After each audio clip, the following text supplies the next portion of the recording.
Hey, what's up, y'all? Thank you so much for checking out this video here on Show Style and Spirit. I am Ebony, of course. As you can see, I will be recapping the latest episode of Love and Marriage Huntsville. It is season 6, episode 25. A Stormy is brewing. And StreamYard is saying that it can't find my camera, so I'm off camera today, but definitely I am here with you all, so we will definitely connect. And for everyone who is checking out the replay, thank you for checking out this replay. I appreciate you so much. I ask that you all please hit the like button on this video. Then YouTube will recommend this video to more people who enjoy the recaps of Love and Marriage Huntsville. And if you have not already done so, please subscribe to Show Style and Spirit. I would love to have you. So I want to go ahead and get into this latest episode. What's up, Linda? Thank you so much for being here. I appreciate you. Now, you all probably checked out my video last night that I did. I watched Carlos King's interview with the Fletchers. I thought it was great. I thought that in a respectful way, the Fletchers led the charge on that interview. Carlos couldn't even be mad at him, okay? And so I thought that it was wonderful. And I love the Fletchers. I adore them. I do have some critiques for them in terms of their daughter, Lexi. So we are going to get into it. What's up, Tawana? Thank you so much for being here. Hello, Jessica. I appreciate you being here. Thank you so much. All right, so let's get right on to it. So the episode opens up with the Fletcher family dinner. Nell was fussing at Chris Jr. about the money that he owes. Remember, they bailed him out of jail, and when he got arrested, they took care of his dogs. It turns out that the dogs needed to be treated at the vet, and that vet bill was $3,000. And then to get him out of jail was another $5,000 to $6,000. So they definitely owe him several $1,000s. And so she was fussing at him about that. Mama V, thank you so much for being here. I appreciate you. And Muted Expressions, what's up? Oh, I'm glad you enjoy my commentary. I enjoy you kicking it with me. What's up, Phyllis? Thank you so much for being here. And thank you, Linda, for greeting everyone as they come in. That is so friendly of you. And what's up, Dolores? Thank you so much for being here. So Nell was fussing at Chris Jr. about the money that he owes. So Lexi, who is sitting right to Chris Jr.'s right, I put her picture in the top right corner. Lexi was trying to say, did they take your dogs or did they save them? Nell says, thank you, thank you. And then when he was trying to say, well, I feel like the money I owe you, that's a wash because y'all got my dogs. Lexi was actually on Nell's side. She was like, whoa, whoa, whoa, flag on the play. You know, she was making it, she was using like football jargon. That's when Nell says, Lexi, shut the hell up. Lexi was like, okay. In my opinion, I have a feeling deep down, Lexi was embarrassed by Nell telling her to shut the hell up. And I think in the back of her mind, that kind of triggered some things that was coming out of Lexi's mouth. So then when they talked about, you know, Nell was saying, I've done so much for you all. You all owe me so much money, and I've given you all these nice cars. And your dad said, talking about Chris Fletcher, I should not have given you those nice cars. That really triggered Lexi. So looking back, I feel like when Nell first said, shut the hell up, Lexi, I think Lexi was embarrassed and she felt like her stepmom owed her, okay? Then when she brings up the purchasing of luxury cars for young adults, Lexi said, well, I ain't never got a car. And Nell pretty much, her defense was up. She felt like Lexi was lying, and here we go. So then Lexi was saying that she worked one summer and she saved up $1,500 to buy a car. Nell and Chris said that they dropped nearly $22,000 on a car for her, only to find out that she had purchased the $1,500 one. Lexi said she got into a car accident. But then what I find interesting is that the kids, they were ready to go in on her. It was kind of giving gang up, but I feel like Lexi was disrespectful as well. So you can tell that they kind of talk to each other kind of crazy, and it's not just one side, it's both sides. Oh, all that. Okay, see, I don't know if she's like off in the head. I think she's got some anger inside, and I think that they all kind of talk to each other crazy. Phyllis says it appears one of her issues is abandonment. Just my opinion. I agree.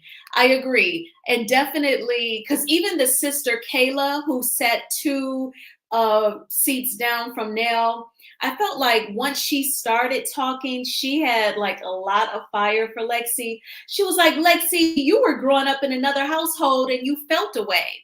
So I think with Lexi living in another household with her biological mom, they kind of feel like she's over there on an island alone. And I think Lexi thinks, yeah, and y'all treated me like I was on an island alone. So I think it gets really, really deep. And we are just scratching the surface. Definitely disrespectful to each other. Yes, because Lexi said, kiss my A. And then she told Chris she was going to burn everything down. I was like, oh my gosh. Most definitely feeling abandoned, even if that's not what happened. From a child's point of view, she felt separated from her siblings. Absolutely. Lexi had dates. She said whenever they filmed this scene, she says, I have not seen you all since November, which would have been 2022. And they were like, their response was, you're bad. That's your fault that you have not seen us. I just kind of felt like the siblings' reaction was very harsh. And that's why I thought that it was giving gang up. But the way she, talks to her stepmom Nell and saying, kiss my A, and you all are a bunch of a-holes. I kind of feel like they both talk disrespectfully, but I don't like the gang up at all. And I agree, she was disrespectful. What's up, Relly? Thank you so much for being here. She was disrespectful because she's angry. Absolutely. Absolutely. Because I want to bring up some things also. She appears to may have explosive behavior. I think that she has anger inside. And I don't think that when your family responds with, if I haven't seen you since November, you're bad, you're bad. It just seems like they really don't care. Now, I will say this before I get to when Chris walks out to her and her husband. Which the husband, he ain't a fool. He just sat there and ate his food, literally. And when his wife got up, he got up. He didn't even want that smoke. That's a wise man, okay? But when it comes to blocking, I'm gonna say this. If you're gonna, because I got family members that I have blocked. They're blocked right now. But I'm not gonna have a sit down family dinner with them either because they're blocked. If you don't F with somebody, you don't F with somebody. Don't block them and then you want to physically see them face to face. Perhaps Lexi really does not want to block them. Maybe she would rather see them face to face and have relationship. But I feel like by the time you block somebody, I know for me, by the time I block somebody, I accept the fact that this person will always treat me disrespectfully. They have no respect for me. They just want to try and manipulate me and provoke me. So I am blocking them because I no longer want to be bothered with that negative energy. Lexi comes off a little conflicted because she's blocking them, yet she wants to see them face to face. And that is what she definitely is getting across. Her husband stayed out of black folks' stuff. He sure did. He sure did. Yeah, they kind of proved her point all in one scene. But I don't blame her siblings either because their view isn't hers. So they just see her as being ungrateful. Yes. The oldest brother, I believe his name is Lance, and he's Nell's son with someone else. He was saying, you have a woe is me attitude. And I just felt like the Kayla sister, I was just surprised how they kind of really lacked empathy and they were just like going in. And then they said it happens all the time. It happens all the time. Chris Fletcher described his relationship with Lexi as difficult. What's up, Joyce? Thank you so much for being here from NYC. That's awesome. What's up, Tawanda? Thank you for being here. I appreciate you. So then, y'all, we see Chris walking out. Now, when he was walking out, Nell and Kiki stayed at the table. Kiki says that Lexi brings up the same ish every time. To me, that sounds kind of guilty. Like you're feeling guilty, but you don't really want to sit in it. And then Nell responds with, she's not over it. What is the it? And I'm sorry, but whenever somebody says, you're not over something, that is some admission that they have done you wrong on some level. They've hurt your feelings or they have disrespected you. Because for you to say that she's not over it, that's admitting that something troubling or painful did take place for you to say that she, is not over it. I'm concerned about the relationship Lexi's mom has with Nell and Chris. It may have been tumultuous at one point, but she has to be in her 30s now because the Fletchers, they've been married for nearly 30 years. I think they told Carlos King 29. So she's got to be in her 30s or early 30s at this point. So perhaps when she was a kid, it may have been kind of turbulent. She likely lived full time with her mom, separate from the rest of the Fletcher family. If she was 2 when her dad married Nell, there was many years to hear a lot of negative things about Nell. Absolutely, because parents will do that. Then they'll plant those seeds. They kind of cause the children to adopt those same feelings. You're absolutely right, muted expressions.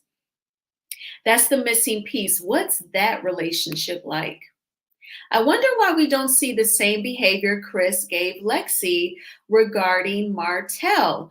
Oh, you're right, Phyllis. Not the same energy. That's a very good point. I'm guessing because there was some money tied up, or he probably knows Martell. He don't want to trigger him, and he tear up his client's house out of anger. That was probably why he was tiptoeing. But you pose a very good question. So another thing that makes me feel like definitely it's not just Lexi is acting crazy, but some disrespectful things did happen to her over the years is because not only Kiki said she keeps bringing up same ish, Nell says she's not over it. The siblings reacted very over the top, but Chris followed after her. Now, if you think that Lexi is just making up stuff, she is totally crazy, why would you even walk out after her? He was trying to patch things up and make her feel better. But Lexi was very angry. And she said, you haven't really been in my life like that. When she gave the age 28, that is when Chris told her to get the F on and that it was BS. But when she said when she was first born, were you around like that? And he was like, well, no, that was a very difficult time in my life.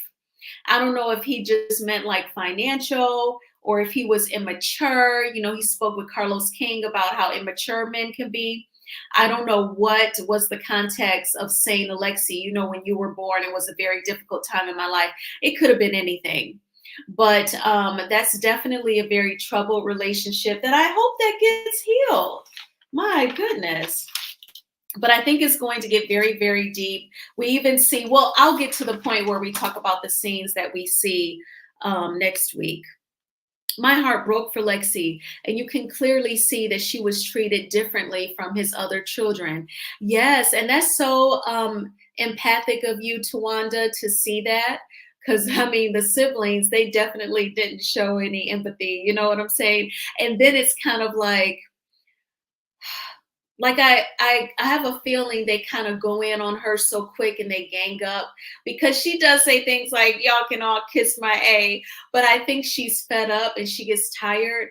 But I was just surprised that none of them showed any empathy. And then Kiki said she could have reached over and slapped her. I was like, oh my. I have a feeling that that's just a part of their family culture to talk to each other very harshly like that. And perhaps Lexi is more empathic, like Tawanda, more sensitive, and that's not really her bag. But I don't know, because she matched their energy, that's for sure. Lexi is his daughter, and Martell is just a friend. Oh yeah, so you think like he, because she's the daughter, he would be harder on her and go lighter on Martell? I think he didn't want Martell messing up his client's house. Do you think Martell has something on Chris and Nell that Nell doesn't know? I would hope not. That would be awful. Oh gosh. But you know what? I would imagine that Chris, he would just come clean. He would come clean and tell his wife versus letting a fool like Martell hold anything over his head. I feel like he would spill his own tea. I hope so. That's what I was thinking. Oh, that's what you were thinking too, Muted? What other indiscretions with Martell that Nell doesn't know? Oh my gosh. They gaslighted the crap out of Lexi. Yes, they did. You act like woe is me and you felt away because you were growing up in another household. It was like, Kayla, why don't you show empathy to your sister because you know she didn't physically grow up with y'all? They just said it very harsh and did not really care. I didn't see anyone consoling. No, absolutely not.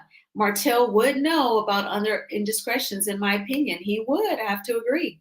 That's typical, though, when siblings are raised in different households. Some are going to feel closer to the biological parents than the stepchildren. Absolutely. I think it just doesn't take away from the pain knowing that it's typical. I think that it still hurts, like on an individual level. But hopefully we see this relationship heal. And if Lexi ever sees this, I have empathy for you. This wasn't my dynamic growing up, but I definitely, I feel bad. I just think he doesn't want to ruin the relationship with Martell. So he's so delicate with him to not make him explode. Absolutely. I have noticed that the only one who was on Lexi's side, which was Chris Jr. Yes, Chris kept telling her to let it go, just let it go, and I kind of feel like when you tell someone to let it go, number one, again, that's admission that they were done wrong and you just want them to find a way to sweep it under the rug. But she does need to process. I don't know if she's ever been to therapy at this point. I want to know what was her and her husband's conversation in the car. Nell says the separation following Chris's cheating was very hard on the kids. And that was part of what we are seeing with Lexi, because Nell had to continue to tell her that her dad wasn't there. Yes, she said that in the interview with Carlos King, that when Lexi didn't know that they were separated and she would call to want to speak with him and she had to say he's not here, because they were separated, and she had to explain it to Lexi's biological mom. And Lexi said, let it go, because she wouldn't come around at all. I think Lexi has been trying her best to find a way to live in peace, hence the blocking and not seeing them. But I think at the same time, her heart wants to be around the rest of her family members, her siblings. And I think that's why she continues to try and come around. But it seems like it's just always a disaster from what I see for them to say that this happens every single time. So then we see Stormy and Courtney talking. Now, I have to say, because Courtney, I don't think he's the best actor. This scene seemed a little staged to me, and I think it was staged by Stormy. I think she told Courtney what she wanted to talk about in this scene, and I think she even told him what she wanted him to reply back with. So they were talking about how Stormy, she did not know how to hire the right people. And she said, we've all heard her say that her business took off really fast and she really couldn't handle it. And she hired quote unquote snakes. And Courtney replied with, glad you got those snakes back. Glad you got those snakes out. It just seemed like very staged, and she kind of played off of her conversation with her COO, her chief operating officer, Evan, from the previous week's episode. And they were just talking about this. And she said she didn't know what to do. She didn't know how to hire people. And Courtney let her know that he rehired her cousin, Junior. What did you all think about that? Courtney felt like he had learned his lesson. He was ready to rehire him. I thought Courtney was the one who really was annoyed with him at the time that they fired him. But in any event, he rehired him. It's giving like fake storyline, like when they fired him, that must have been fake. I don't know. but it just seemed hella staged. And then Stormy told Courtney that she's going to try to get Tiffany and Kiki together. Stormy imitated Tiffany with like a Valley girl accent. She told Courtney, yeah, when I met with Tiffany, she was like, or this Carlos King interview, it was just like really shade. And then she said, I've never seen anyone who could be relevant and irrelevant at the same time. And that was how Stormy imitated Tiffany. And then she called her a Karen, and even Courtney had to laugh. So now the Karen thing, I definitely get because I've even called Tiffany a Karen myself. But I was like, that is interesting to do the whole Valley Girl accent. What did y'all think about that? And I'm going to get caught up on the comments here. My parents aren't together, but my dad also never married. So fortunately, I did not experience watching my dad rebuild with someone else. Yeah, because I could have been like Lexi and had he done that. Absolutely. Absolutely. And I think it's like important for you to know, for the kid to know that you'll always love them and the love that they have for the new wife and the new kids and their stepkids. It doesn't alter how he feels about the already existing child. This makes me think of when Cynthia Bailey and Peter Thomas got married, and she invited her ex Leon to the wedding, and he was at the reception dancing with Noel, having a great time. Even Sheree said at that season 3 reunion, you know, I thought that was very beautiful, seeing your ex dance with her kid, because she felt like Bob Whitfield wasn't in her kids' lives enough. She should go to therapy, in my opinion. I totally agree. I pray for Lexi's mental health. Yes.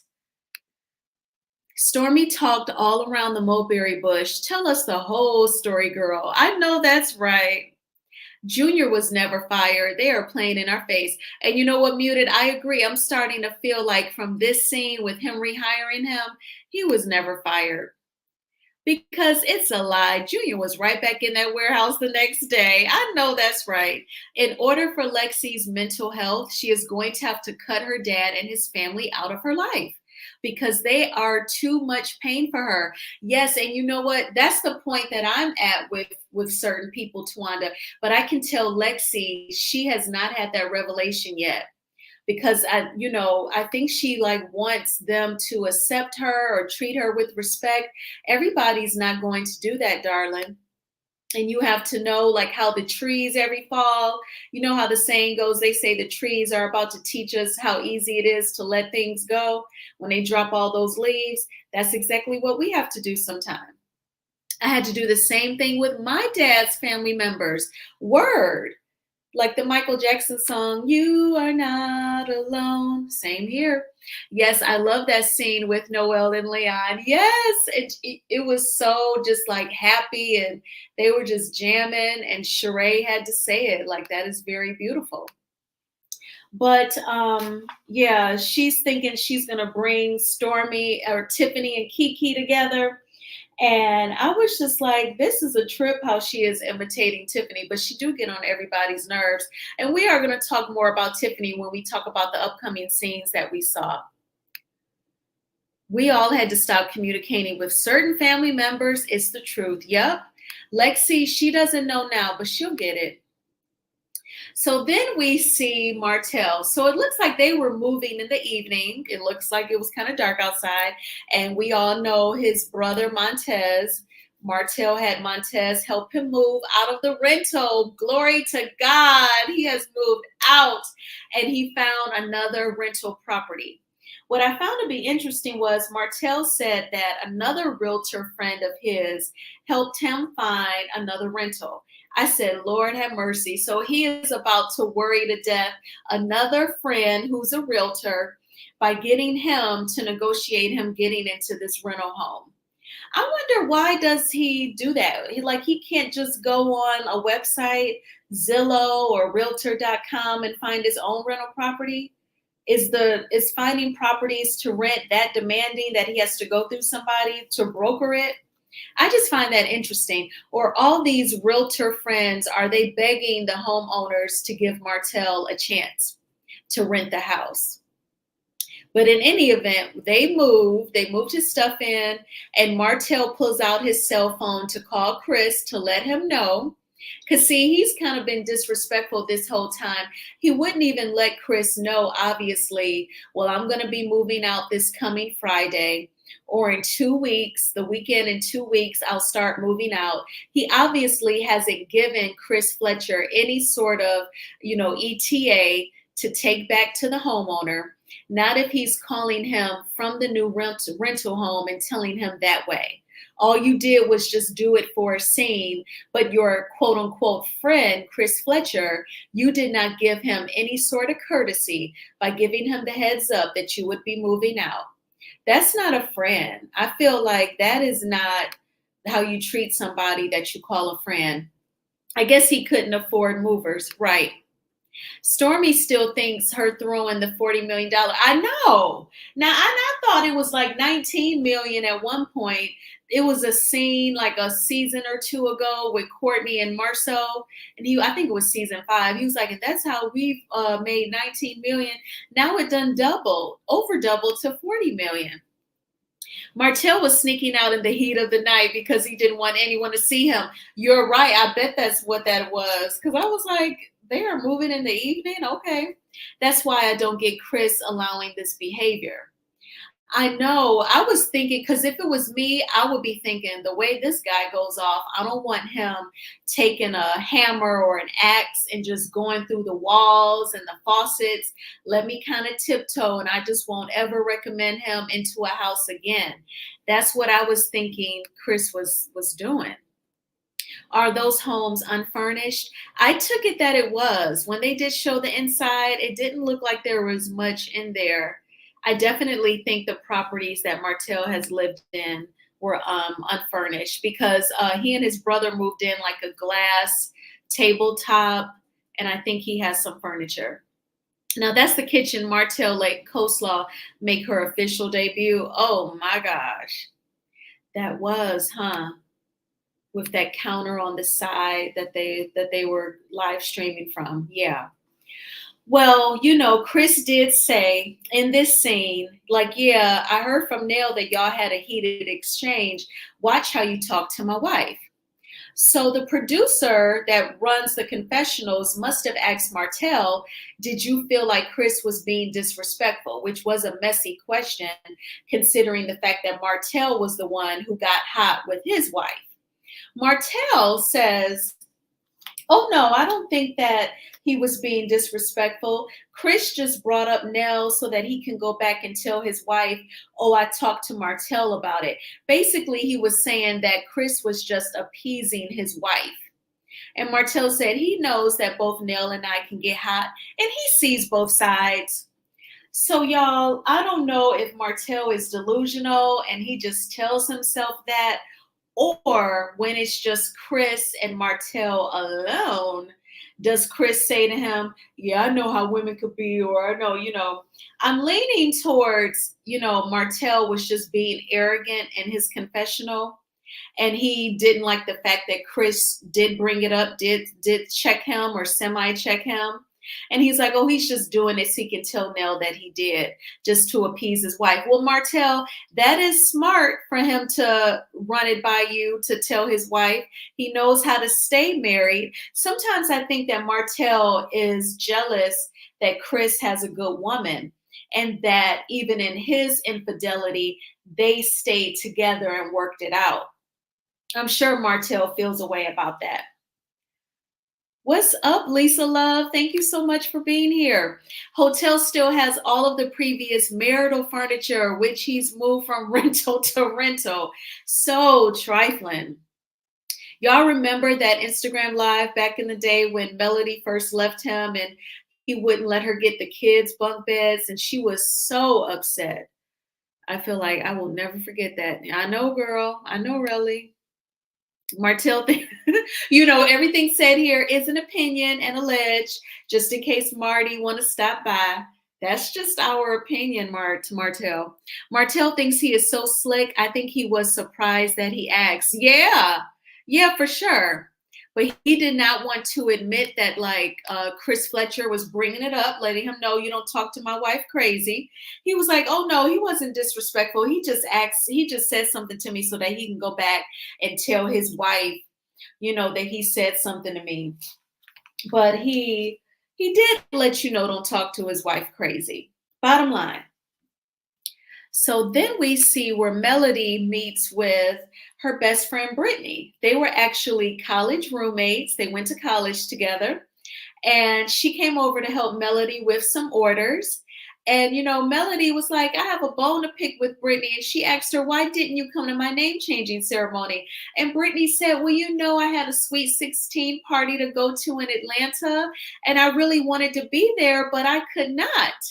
And then I think Melody was just teasing. She totally understood that, her friend couldn't be at both places at once, unfortunately.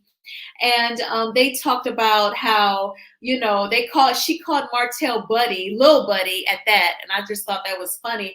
The Lil Buddy made me think of a Chucky doll. All right. I was like, yeah, he sure do act like a Lil Buddy. And she was saying, you've been there for me when I met Lil Buddy and when I got married. So I was just expecting you to be there. She was giving her a hard time in a playful way. And Brittany was saying, we got to find you somebody else, girl. And he has got to have some height, a real 6'2". He's got to spend time with you and be consistent. And Melody said, and what's my number one love language? And she was like, touch. She said it like, duh, I know that. She said, so you have to find you an affectionate man. And then Brittany said, because Melody said, well, I don't know about the pickings around here.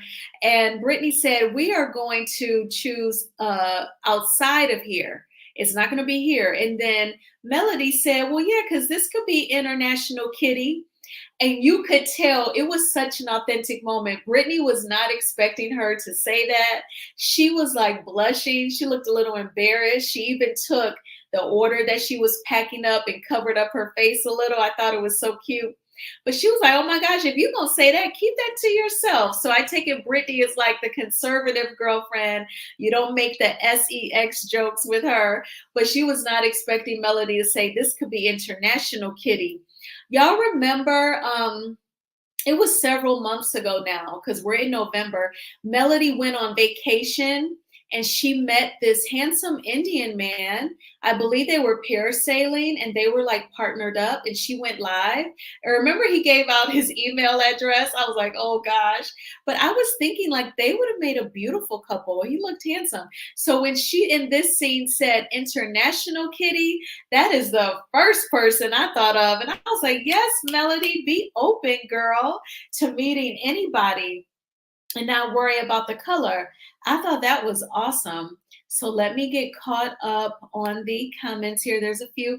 Production off the chain, but they got a call from Martell last night. I know, but he's so full of it. I think overdid it a bit in this scene, but it shows me how much she has grown. Yes. Exactly. Oh, okay. I think Mel overdid it a bit in this scene, but it has shown me how much she has grown. Yes, I think she's really like at peace and just living her life as a young single woman and having fun. Yes, and I think she should definitely be International Kitty. I think she will have a good time. You never know who you might meet if you're open to meet someone who's different than you, a little different. So then we see Nell and Chris. They meet up at Nell's daycare. Chris stopped by. One thing about Chris, he is always plugging in his business. He's definitely a salesman. He said, I'm having a great day. I sold a house. He said the buyer and the seller are happy. And Nell said, well, it's good, that they're happy. And Nell talked about how she's at her wit's end with Lexi. She told him that she's done trying to explain herself to Lexi. And that was when, in this confessional, Chris said that his relationship with Lexi has always been difficult. And I noticed that he really says, our daughter, our daughter. And when he said, I'm going to always love her, Nell said, well, I can respect that for you. So, and this is just my opinion, And y'all saw my video last night on the Fletcher's interview with Carlos. I adore them. I think they're great. But I do feel like I think that Nell has some anger inside too towards Lexi. I think it gets really deep, y'all. I think, again, we're just touching the surface. But I think in her mind, when he says our daughter, sometimes I think she's saying, huh, that's your daughter. You know what I'm saying? Just my opinion. Am I inside Nell's head? Absolutely not. But just from the way that she moves, that's just what I seem to think. That she's like, huh, that's your daughter. And then, they brought up the cars again and giving of all of the money. And Chris was saying, you fuss a lot, but I think the kids say, Mom may fuss, but at the end of the day, she gonna help us out. And then she was saying that, they pay you back. They don't pay me back. So I also wonder, because, I've had friends who have been married, who are married. And I have to say that when it comes to money, it seems like different households, they all do stuff different. And it almost sounds like Chris and Nell, they keep some of their money separate, because I think they definitely probably joined some of their finances to pay like their mortgage, utilities, insurance, groceries. But it seems like when it comes to helping the kids out, there's like separate accounts that perhaps is just their names on it. Because I noticed she was like, well, you know what? I'm going to stop helping them and let them be in your pockets. He was like, oh, they are in my pocket. She was like, but they pay you back. They don't pay me back. So I just thought that that was interesting. That little buddy character walking across the screen looks like something one of the kids drew. Notice Mel has on a business suit, but little buddy has on a t-shirt and shorts. That's giving Boss Baby 100%. I could totally see her putting mommy in a suit 100%. Yeah, there's more to their issues. Absolutely. Absolutely. And I just wonder how open they're going to be with us viewers to share, just to get to it. Yes, much more. Absolutely. I love the Fletchers in this scene. It shows the vulnerability and disparities in blended families. I cried for Nell. I know. I think that it's really, really tough. And she's resilient because she talked about like how being cheated on physiologically affected her inability to sleep, to eat. She said she lost a lot of weight. And when she was at work, she could not focus. So I thought that that was important to talk about how stress and sadness and pain, when it sits in our bodies, the things that it could do. Oh, yes. Okay. So I'm caught up on that.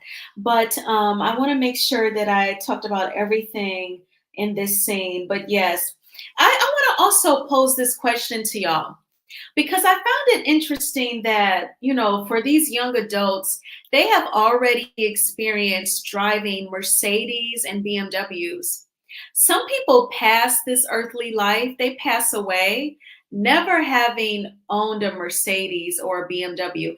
I'm not saying that their young adult kids don't deserve those nice things, but it does appear that because they have exposed their kids to such nice vehicles without them learning responsibility and being mature, all they've done was made them materialistic. So then they expect mom and dad to give me thousands of dollars when I need it. It's not like, oh, well, I'm going to pay you a couple of $100 or give you a couple $100 to pay your utilities. Okay, well, here, I'll go to the grocery store with you and I'll buy your groceries and I'll put gas in your car. But no, you're giving them thousands of dollars, and it's to bail them out of jail. But they've had access to Mercedes and BMWs. So I just wonder, like, is that a F up on their part? And then the flip side, if you watch Married to Medicine, Dr. Heavenly says, if I got it, I don't want my kids to struggle. But, well, she bought Alora. I think she bought her a Land Rover when she turned 16. But I have a feeling the girl is getting good grades. She ain't never been to jail. We all know that Alora is at FAMU now. You know what I'm saying? Like, the young lady does have some fruit, men buy their fruit. She is putting in work and studying and in college. So I think the most that Dr. Heavenly has spent on her is that car and educating the kid. But like, I think in the Fletcher household, I think you get a BMW, you get all designer clothes, and I don't even think you got to go to college, baby. I don't think you have to do ish, and you just get it. And I'm just wondering if that has um pretty much just kicked their butts and kind of just made it kind of bad for them. What do y'all think? It showed realness that the Fletchers did. Their scenes are very much so realistic. I've never owned one. I know. And it's like these are young adults. And I bet if you were to look at them and say, now, if you were to get into a car accident, who do you call? What do you do? I bet they would say, well, I would call my dad. They wouldn't say, dial 911, call my insurance company, call the tow truck. I just feel like they probably don't even know how to adequately take care of themselves. And are the Fletchers buying them these expensive cars and they're renting? Are they even like, to me, if you're going to shell out thousands of dollars, give them the down payment and closing costs on a house. Like, instead of just teaching them to be materialistic. I know y'all have heard of that financial advisor, Dave Ramsey. He would talk about people, giving their kids everything. He's like, you're just teaching them to be materialistic consumers. And he would say, and they're going to be a horrible wife. You're teaching your daughter to be materialistic. She's going to be a horrible wife. Excuse me. Same thing with a boy. I'm still happy with what I have. I know. And that's what it's about. People will sweat, will drive themselves crazy to keep up with the Joneses. And then when you get the luxury car, no cap, you will realize it's just a car. It's just a car. It don't matter. I agree with you, Ebony. Carlos King Shady brought to light the Fletcher's wealth, insinuating they are the wealthiest on the show. I know. And when he said that, I was like, he's trying to get the cast to be mad at them, which Carlos don't even have to do that. They already jealous. Especially like them Scots, like from watching Wanda's lives, and she's already got a bone to pick with the Fletchers. But they're all mad at Kiki because us viewers support her. They want everybody to dislike other cast members because we don't care for Wanda and Marceau and Tisha. So they're going to be hating on the Fletchers already because they see that we just adore them. But Carlos King is definitely trying to make folks not like them, trying to get them to say that they're the wealthiest. I don't like Lexi threatening to, I know, I don't know why she would make that comment. And what's up, Christine? Thank you so much for being here. And that was a point that I made earlier, that Lexi, her mouth is a trip too. I do think that it stems from anger. And I think that their family culture includes them just talking crazy to each other. And, I don't agree with that. Exactly. I don't believe Lexi should have been there, only one paying for a car. All of them should have had to provide something towards their cars as well. I agree. And I don't think that they would know how to do that, because when Nell's oldest child, Lance, said that with his company Green Spaces, he had to borrow from them. It sounds like to keep the company going. They didn't go into details, but I was thinking, oh my gosh. And you would think a company like that, where you're doing contracting work, your phone has to always be ringing. So why would you need help? It was just strange. Like, they haven't taught their kids money management. They admitted they spoiled their children. Yeah. And it's just like a hot mess. Their youngest son, Chris Jr., definitely showed entitlement. I agree. And there's so many they're called Karen videos on YouTube about folks acting entitled and with the police. Because you bring up a good point. I was like, I hope he wasn't acting entitled when they took him in. It's okay. Parents live and learn. Well, I hope the kids, they live and learn soon. Right. I'll do anything for my children, but they will respect me. Absolutely, Christine. Now, do you get to a point where you say enough is enough? When you say you do anything for your children, is it to meet their needs, or do you go luxury with it? Like, if they needed a car, are you trying to look up, the safest affordable car, or are you trying to look for a BMW that's for sale? Exactly. As an adult now, I barely like driving. I only do it so that I don't have to depend on other people. I know that's right, really. Exactly. And with these crazy Uber drivers, like when you hear the horrible stories about what has happened to some women, you definitely want to keep a car. But yeah, you just want to get to A and B where you need to go, and you just want a safe car that works. The end. And if you, again, like if you get the luxury car, you'll say, well, this is just a car, because I don't want to say scam, but it's definitely all just for you to shell out your money, because then you just go to the dealer for their maintenance, and it's this and it's that. It's just a bunch of hoopla. No one is perfect. Parents definitely live and learn. Absolutely. So, and that's what I love about the Fletcher scene. It does spark up a lot of good conversation. And I think that it's realistic for people. And who knows, maybe as the Fletchers watch these episodes, I don't know if the siblings would change. They seem pretty harsh and hard towards Lexi. But maybe Nell and Lexi could work on their relationship. We have to look out for that. So then we see where Stormy and Kiki, they get together. Stormy is bringing Tiffany into the mix as well. But, she must have asked Kiki to come by so that they could chit chat. I will say this, it does seem like Stormy really does like Kiki, and she doesn't seem to judge her. Like when Kiki said that the M treatments, you all know what I mean when I say M. You know how sensitive YouTube is. They only want us to use certain words. And she was saying that the M makes her sweat, which makes a lot of sense, because in the second half of season 6, we were all saying that, Kiki is definitely sweating a lot. And we don't know if it's menopause, but she said it was the M treatments. It's a side effect. And Stormy didn't laugh. She didn't act appalled. She didn't act shocked. She didn't judge her. She was just like, oh, okay. Well, I'm glad that it's going good for you. And I'm glad that Kiki does have her, that she can not only film with, but she can open up and share with her, and Kiki don't act like it's a big deal. If that was Tiffany Whitlow, it would have totally been a huge, huge deal, because she want to be judgmental. But anyway, Kiki showed up, and Stormy did ask her, how's Tisha? And Kiki's like, we don't talk. She can't even call me. I blocked her. And Stormy didn't want to hear that, because she's like, well, I would want my mom and my auntie to get to a place where they can talk. So I don't want to give up hope. But, Stormy, just like I was saying about Lexi, you're going to have to get to a point where some people you're not going to gel with, they're not going to respect you, and you have to let them go. It's not a big deal. You will have more peace. So if that's the place where Kiki is, I think that's totally fine. But we saw where this episode ended with Tiffany coming in, and I'm going to get into that in a moment. There's a couple of comments here.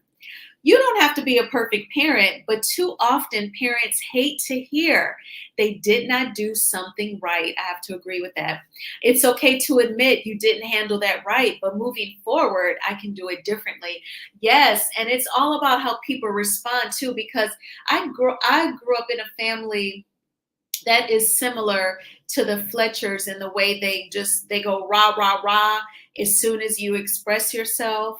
And I think that says a lot. That makes that you're defensive, because you know that you did make some mistakes with me. That's why you're going off. And I think that is how they responded to Lexi. Something definitely happened that was hurtful to her. All the signs were there in this episode. And I think that you have to own it. And I remember on Love and Hip Hop Atlanta, I think it was like season 7, somewhere up in there. And the mothers, like Mama D and Deb, they invited Tommy's mom over.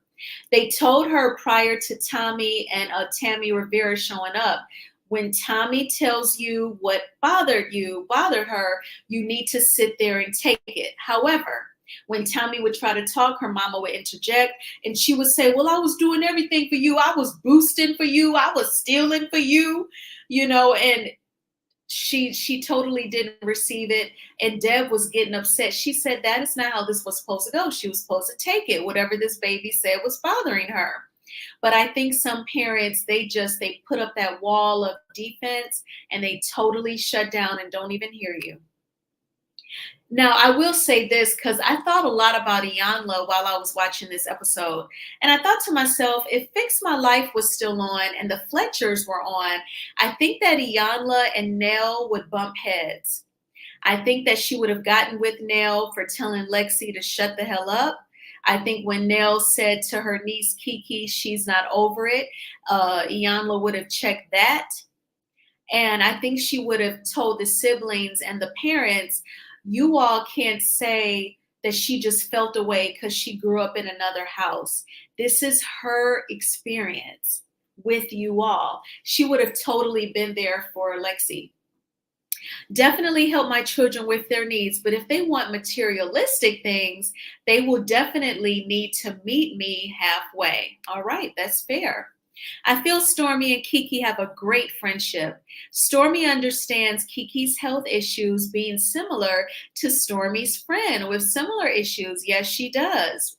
And sometimes, that's kind of like why we experience challenges, I guess. So when someone else has that same challenge, you know exactly where they are and you won't judge. And then you're the example that they'll come out on the other side.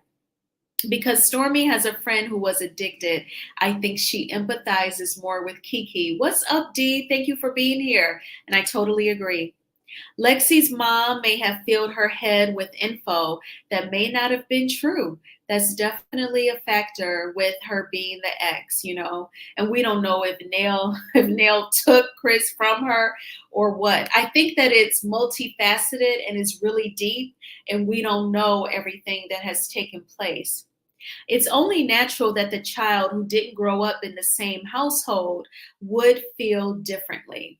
I just wish that, like, at least the siblings were more empathetic. My goodness. Now, so in the upcoming scenes, we see where Tiffany comes over, and I should have gotten a screenshot for you all. Do you all remember what Tiffany looked like when she brought the baby over to Stormy's house? She was dressed in ripped jeans. She had braids in her hair. And I just felt like it was just a look that we have never ever seen on Tiffany before. Let me read these comments and I want to say why I think that is significant. What's up, Courtney? Thank you so much for being here. Lexi is 30. Her healing at this point is on her. Lexi is entitled to her feelings, but her expression is wrong. She needs counseling to feel heard and heal her childhood trauma. Boundaries on. Yes, and I did talk in the beginning of my commentary that her saying, kiss my A and you all are a-holes, that's not good either. I feel like the whole family, they talk to each other crazy, but I definitely think that she has some anger inside. And hopefully, because it doesn't seem like she wants to stop being around them. So if they're going to be around each other, to me, they're going to have to find a way to talk to each other respectfully. I would just let it all go, but I can tell Lexi's not ready to let them go. In my opinion, the siblings have a problem with Lexi because she disrespects their mother. That is fair. That could definitely be a thing. You're right, Mama V. Both sides are okay. All right. So yes, so with Tiffany showing up, I just felt that was interesting considering Tiffany typically dresses like a deaconess, a deacon's wife. Shout out to Jay Lee's Corner. She said that Tiffany and Lou dress like the deacon and deaconess of the church. And so I just thought it was interesting that Tiffany would show up in sneakers, ripped jeans, and braids in her hair. So I was like, it's either one of a couple of things. Either she was preparing herself to fight, which I doubt, who shows up with their infant baby to fight. I said, or she thinks that, oh, let me change my appearance to relate to these Black girls. So let me dress up in jeans, ripped jeans at that, sneakers, and have my hair braided. Let me show up like that so that, they kind of feel like they can relate to me and I don't think that I'm better. Because remember when they met at that home decor store, Stormy was saying, you act like you think you're better than Kiki. So she changed her physical appearance from how she normally dresses to not come off like that. And I just thought it seemed very inauthentic and fake just to try and smooth things over with Kiki. So Tiffany looked scared. I was surprised to see her with braids and ripped jeans, but made sure to bring the baby. Right. Like the baby is to make sure it doesn't get physical. So Stormy's words definitely had an impact on Tiffany with how she came. I agree with you, Christine. And then, but she brought the baby to make sure it doesn't go there. And of course, she's nursing the baby, just too much.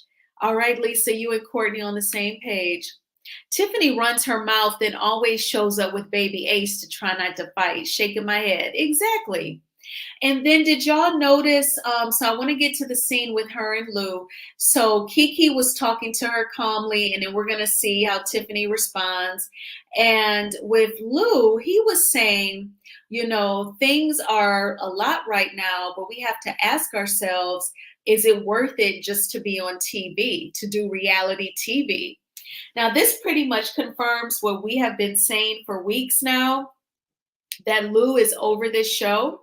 He was sure to get a job where he travels as a coach just to not film for the show. I think he was over it once the men disrespected his wife. You know, when two men, 2-on-1, approached a woman and called her a Karen, he was over it then. And I think that, you know, he's trying to talk her out of being on the show. Now, her reaction, her facial expression was giving me that she still wants to stay on the show. But, you know, again, I guess she wears the pants. She totally runs it in the household. I don't know. Tiffany went black girl on them so they would not call her a Karen. Like, I'm one of y'all homegirls. Yeah, but it wasn't authentic. It wasn't real because she's typically dressed like the deaconess. Baby Ace wasn't eating nothing. He's so funny. You think he was just laying up there asleep? That's funny. Maybe Tiffany has a stylist now, and that's why the new look. D, we wish. I think I think that was all strategy. Her coming with braids and ripped jeans and sneakers. Lou is over social media and all, I think. I know. And he probably feels he was bamboozled because I feel like when he met her, I'm guessing, although, you know, we were all shocked to learn that last year she was just 35. Remember, it was probably two seasons ago, when Stormy was on there, and it was like she was saying something. And remember, Kimmy was like, "Oh, you was getting smart." It was that season where Stormy was like, "Because you're just 34, right?" And we were like, "What?" Because she dresses so much older and kind of acts older too. So, but I'm guessing Lou is at least 10 years older. But I'm wondering, did she kind of have him thinking that she didn't want no more kids? And then he probably feels like, you know, she surprised me with the wedding. She talked me into doing reality TV. Now she got me with this baby. And he was probably expecting, you know, my kids are going to be in college, and then me and my wife, we can just go kick it. But no, now he's a dad all over again. Tiffany put her marriage on the line to be on TV. Absolutely. Christine, thank you so much for the super sticker. I appreciate you. That is so generous of you. Thank you. Yes, I kind of feel like Lou, poor thing. I feel like she probably was like, I want this little baby, especially when we were all thinking she was so much older. And then she wants to prove she is definitely of childbearing age. And I don't think he wanted any of it. And I think he does the traveling not only for the money, but it probably helps him to relax if he's not dealing with her. So I just thought that was interesting at this point, because I want to hear his views on him not wanting to be on reality TV. It's not shocking because that's what we all were saying, but I do want to hear him talk more about it. I don't think Lou likes the fact that Tiffany's role on the show is being the mean girl. That's an interesting point, D. And he has to tell himself that his wife has made herself the mean girl. Like that video I made, Terrible Tiffany. She loves to come for people's kids. And I was totally over when she was trying to talk about Kiki's son and him switching school districts and they just trying to get him a scholarship, ma'am, you need to leave that alone because you are doing the most. And if any of y'all wanted to come up and give your commentary verbally, y'all are making some great points in the chat. Definitely, you are more than welcome. Now, I like to check like the cast, like Instagram, to see if anybody's going live, because then I will definitely stream it. And if you are enjoying the broadcast, I'm glad you are. Definitely hit the like button, and then more people will check it out. It doesn't look like any of them are live right now, but I wonder, are we going to see them for season 7? My guess is that we probably won't, or they will definitely just be friends of the show. Because like Carlos, at this point, he already sees that Lou is checked out. We're going to see that scene next week. And then they definitely pay attention to what us viewers say, and we want the Fletchers to replace them. We would love it if they could replace the Scotts, but we know that ain't going to be the case. So I think they're going to be gone, the Whitlows, next season. Thank you so much, ADR, for clicking the like button. I appreciate you, and thank you for being here. What's up, Christine? How are you? I couldn't come up fast enough. I'm better now. Thank you so much. I always will. I was like, oh, I hope she drops the drops the link. So I do appreciate you so much, gorgeous Queen Ebony. Yes, I couldn't come up fast enough. I guess, like I said, I don't know. I like that whole scene. Just I have to keep reminding myself we're only seeing a snippet. We're only seeing a snippet because the first time I was like, wow, no, Nell went from 0 to 100. But then I'm like, let me remind myself that we're only seeing a snippet. So I don't know how much maybe Ebony had said before or after, or like that. That's what I'm trying to like kind of have a happy medium of seeing both sides, but I'm just having a trouble seeing Ebony's side. I guess because I'm so non-confrontational, maybe, I just have a different personality that even if things are bothering me, I just couldn't come at my parents that way, or so not that, no, I don't feel like she was justified, but I think just with the frustration, and it's like she's been in her life. I think she said she was 16 months old, so it's like her whole life. But like then I have to remember, because I am also a step parent, that you don't know what is each household's. Like, I know personally I had that experience. I guess maybe that's where I'm coming from mostly, that being a step parent, regardless, I guess, of the amount of time, you're still that word step. And it definitely, you have to, definitely with the co-parenting, have to have good boundaries in place so that this doesn't fester over 15, 20, 30 years, because this is what it'll come up to, is this, that, definitely, that's why I was saying I would be definitely interested in hearing,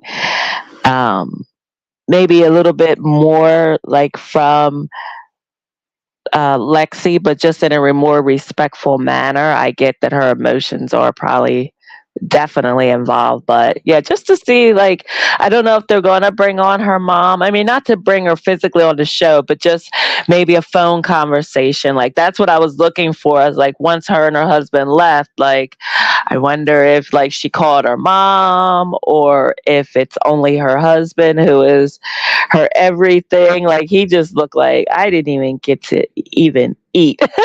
He looked like, okay, this is the usual routine. Okay, she's on 10.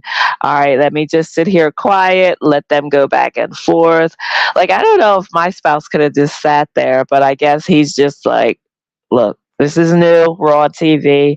I'm just gonna chill in the background and let her kind of have her moment.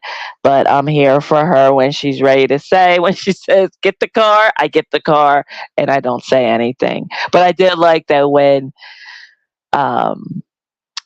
Chris did motion, like, come back up here, like when they were jetting off in their car, their vehicle, that he did stop. You know, he was like, okay, let's see what he has to say.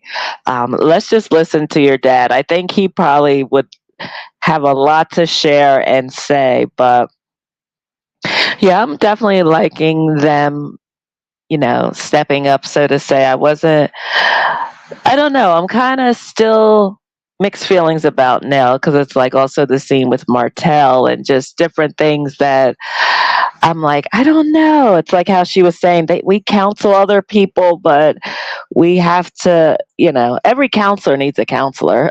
So that's a fact. But I was just surprised. Like, I don't know. The jury's still out on Nell, especially with getting involved with Martell and, um, you know, them having conversations. I mean, I don't know. Were they friends before, with only Martell and then met Melody, or what the dynamics is? Because I'm just surprised. I don't know if you are, Ebony, of Martell and Nell's friendship. Is that a friendship? Like, to me, if they weren't friends before and they met Mel and Martell, if I was Nell, I would back up from involvement with Martell. And when I mean involvement, I mean phone calls, um, you know, just conversations over the phone. I would leave that to call my husband. I would just leave it to call Chris. I would just get out of it.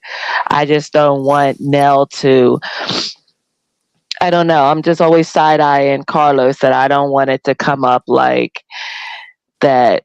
Martell might say, well, Nell was, you know, said this to me and said that to me. I think she should be very careful what she shares about Melody's life to him, because I do feel that he is quite dangerous.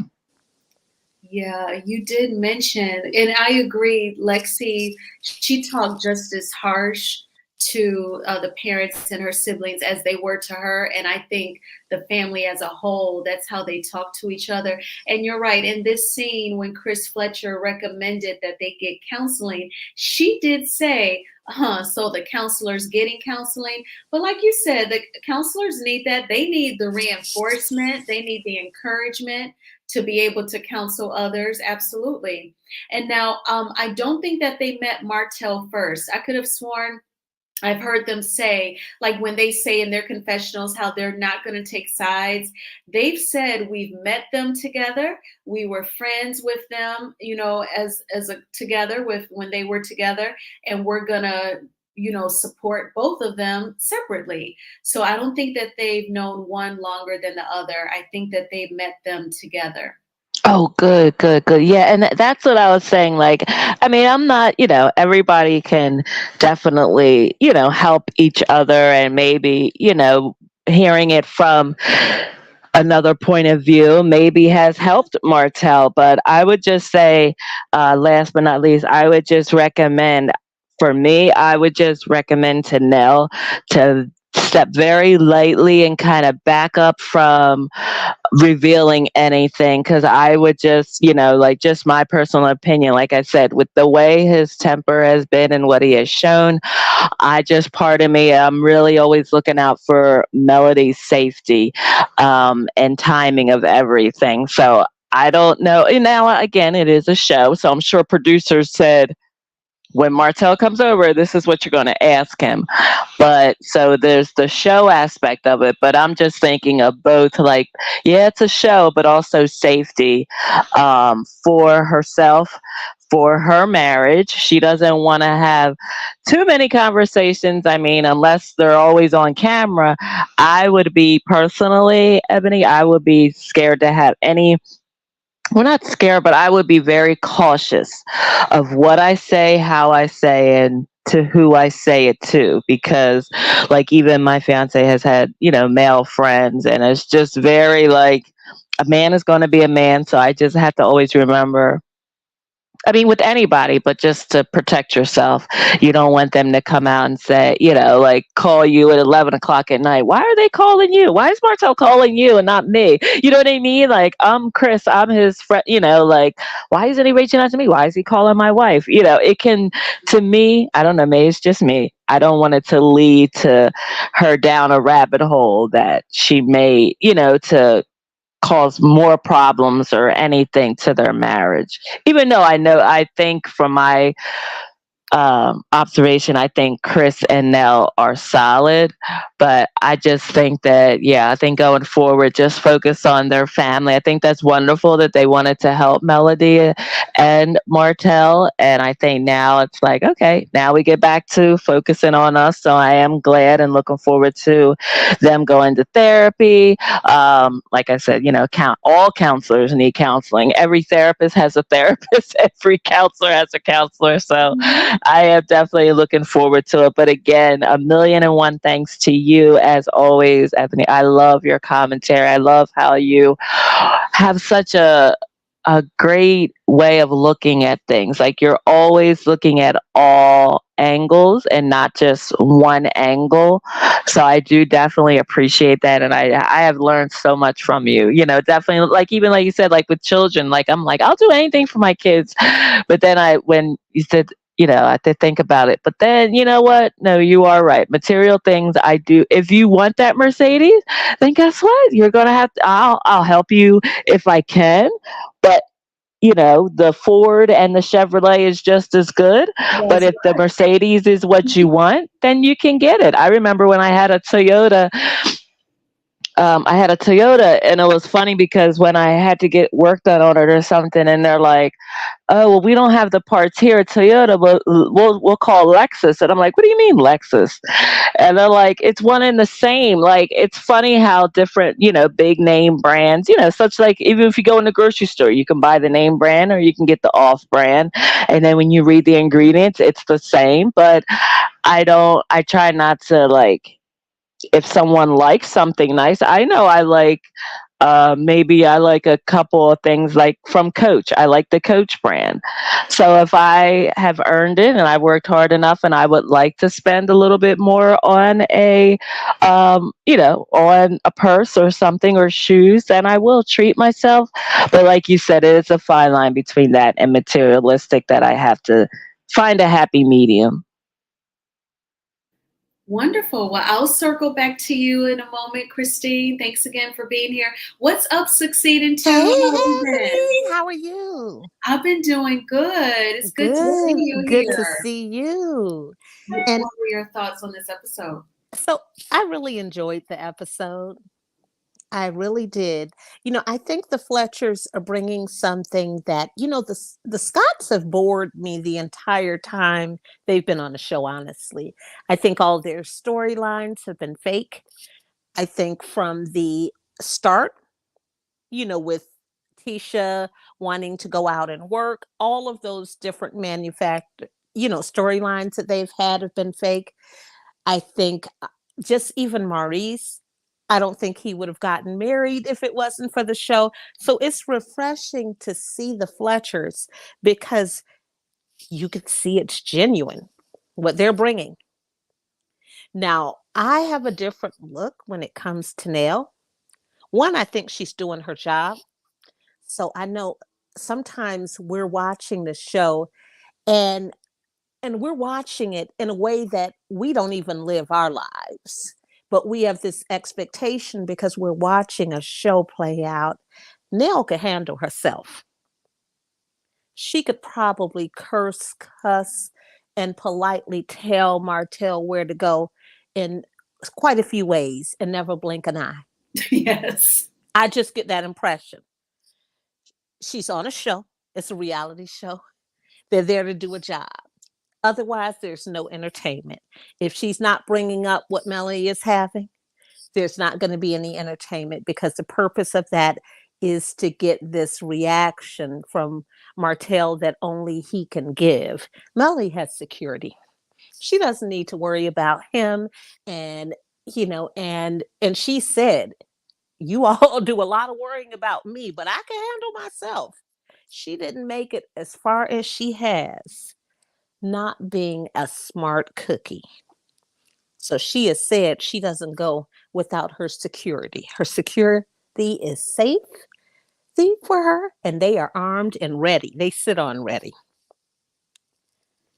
Now, I want And to ask you, yes. because Christine and Alf MC and ADR, they Mhm. seem to say, like Christine said, the jury's still out on Nell, and Alf MC and ADR said they're side eyeing her because of like the coddling towards Martell. Do you feel like there's any moments where she does coddle him or No, pull it back? because when Melody came to the house, and if you remember the conversation that they had, they are still upset with him. And even Chris doesn't communicate with him the same way. And I think they've been upset with him since he put them in that uncomfortable position. I think he loves the kids, because of course they're friends. They have a heart. They're both friends. So they're the kids of, both of their friends. And I think they have a heart for the kids. And probably if it wasn't for the children, he wouldn't have had a place to stay. Okay. Yes, because see, some people they feel like she gives Melody like the real and lets her know what time it is, but with Martell, like she may pull back. Now we did see the one scene when he Mhm. was dropping off the wine, she was raising her voice. Right. But some people are wondering, like, is she male identified and always coddling him? See, I didn't get that impression with her. And I think she talks soft because that's just the tone of her. She has this cute little, her voice is like my sister in law's. She has this cute little soft voice. That's just the way that she speaks. But hey, ADR. But I don't think so. I don't think she's was cuddling him. She didn't invite him in her house. She didn't invite him to have no water. It was a hot day. You could sit on the stairs. That's true. She didn't let Martell in when Chris wasn't there and he was dropping off the wine. The scene was definitely outside of the house. I feel like I Mhm. enjoy the Fletchers definitely more so than the Scotts and the Whitlows. I just hope we see her and Lexi heal because there is I something know. she don't have no patience for that girl, and the siblings they don't have no empathy for her. So I want them to get to a better place. Yeah, that's a hard one because, her she taught, but and you all did mention about the counseling, but if you all notice, she said the counselors getting counseling, and then she quickly said that'd be a good idea. So Yeah. she did quickly agree. She didn't, I don't know about, she didn't say, she just kind of said that statement and then, said that she thought it would be a good idea. I remember her sitting right there in that office at first when he said, maybe we should go to counseling. She was like, the counselor's getting counseling. Right. She didn't shut it down. She had just made that one little remark. Right. But then right after that, she said, so if you play that part back, she agreed. And I can't remember her That's good. exact words, but she either said that may be that'd be a good idea. That may be whatever way, I because I don't have the exact wording, but she did still quickly say it. Her voice is kind of light, so sometimes I have to just really listen and listen to hear her. Yes. Yeah, because think about it, it was a hot day. They stressed it was hot. Now, who comes to your house on a hot day that you don't offer water or lemonade? Yeah. Now, what did you think about when Kiki and Stormy were talking? And it seems like Stormy, she's really trying to be there for Kiki, and Tiffany is going to show up in sneakers and ripped Mm, jeans. yeah, that was interesting. The sneakers and ripped jeans. I don't know. She may be sitting on ready. you know, like hey, but she also has the baby, right? Yeah. I was wondering, was it her way of trying to say, oh, let me seem relatable to Kiki, I so let don't me know. dress like this? It was Because Kiki doesn't, I don't know. I can't really figure, I don't know. I can't really figure Tiffany out, but I do think that her husband is tired of being on the show, which it's okay because, they say a lot of men don't want to be on reality TV, and I'm sure it is tiresome. Absolutely. I can't wait to see those scenes with Lou next week when I want him to talk about his issues with reality TV. And I know he travels for work, but I really hope he had time to do a confessional because I want to also hear his commentary on it when Tiffany is not sitting right there, the baby's not there. I Right. want him to really speak his heart Yeah. about being on a reality TV show. Because think about it. Lou has a business. He is a coach. They're a parents. You care about how your business looks as well. And so he has an image to protect. You know what I mean? With respect to his business. And Tiffany, you don't hear her talk a lot about her business. So she definitely protects her business. Absolutely, because it's so hard to get a full understanding of what she does. I remember posing this question before, I Oh, I think it know what was she last does. weekend, and y'all told me. I done Hmm. forgot though already. Yeah. No, you know what? I knew what she did because I had asked on in a chat once. I said, "Why don't they talk about what Tiffany does?" And then it was almost like Carlos was there and heard me because the next, couple of weeks they brought out while she was on bed rest, she talked about what she did. And so Is someone she in the chat had asked me, "Well, what does she do?" And I she talked about, fundraises? I'm Does she sorry. fundraise? Does she fundraise or Well, something? not only that, I mean, Tiffany one Tiffany has been in the like she was recognized like under as one of the top 40 young professionals under the age of 40. And then she got this entrepreneur reward while she was on the show. I think no, she wasn't. It was 2018 and 2019. Then she's gotten awards from like AI.com. And, she's Urban Engine, all these different companies that she serves as board members. Nexus Energy, United Way, just, quite a few. So she Okay. so she works, to what they do is I know the organization, they work for people of color to be included in some of the different um, analytics and the different programs that spearhead, like, when they're testing medications, testing different things like that. So, it was a time where you didn't have a lot of people of color that were included. Now, I wanted to ask you all about, it was a comment, oh, about Stormy just wanting to get back in Melody's good graces. I'm going to circle back to you, succeeding to, I'm going to ask Christine, do you think Stormy is sincere? I can't imagine her caring if Kiki and Tiffany are really friends, but do you think that she just wants to get back cool with Melody? I'm honestly right in the middle with that. That's a great question. I do see how, like, when she had the scene with her husband and she was talking about, how he forgave her cousin Junior. I like that how like soft she is with her husband. So I do think she may have realized like I went from 0 to 10 for no reason.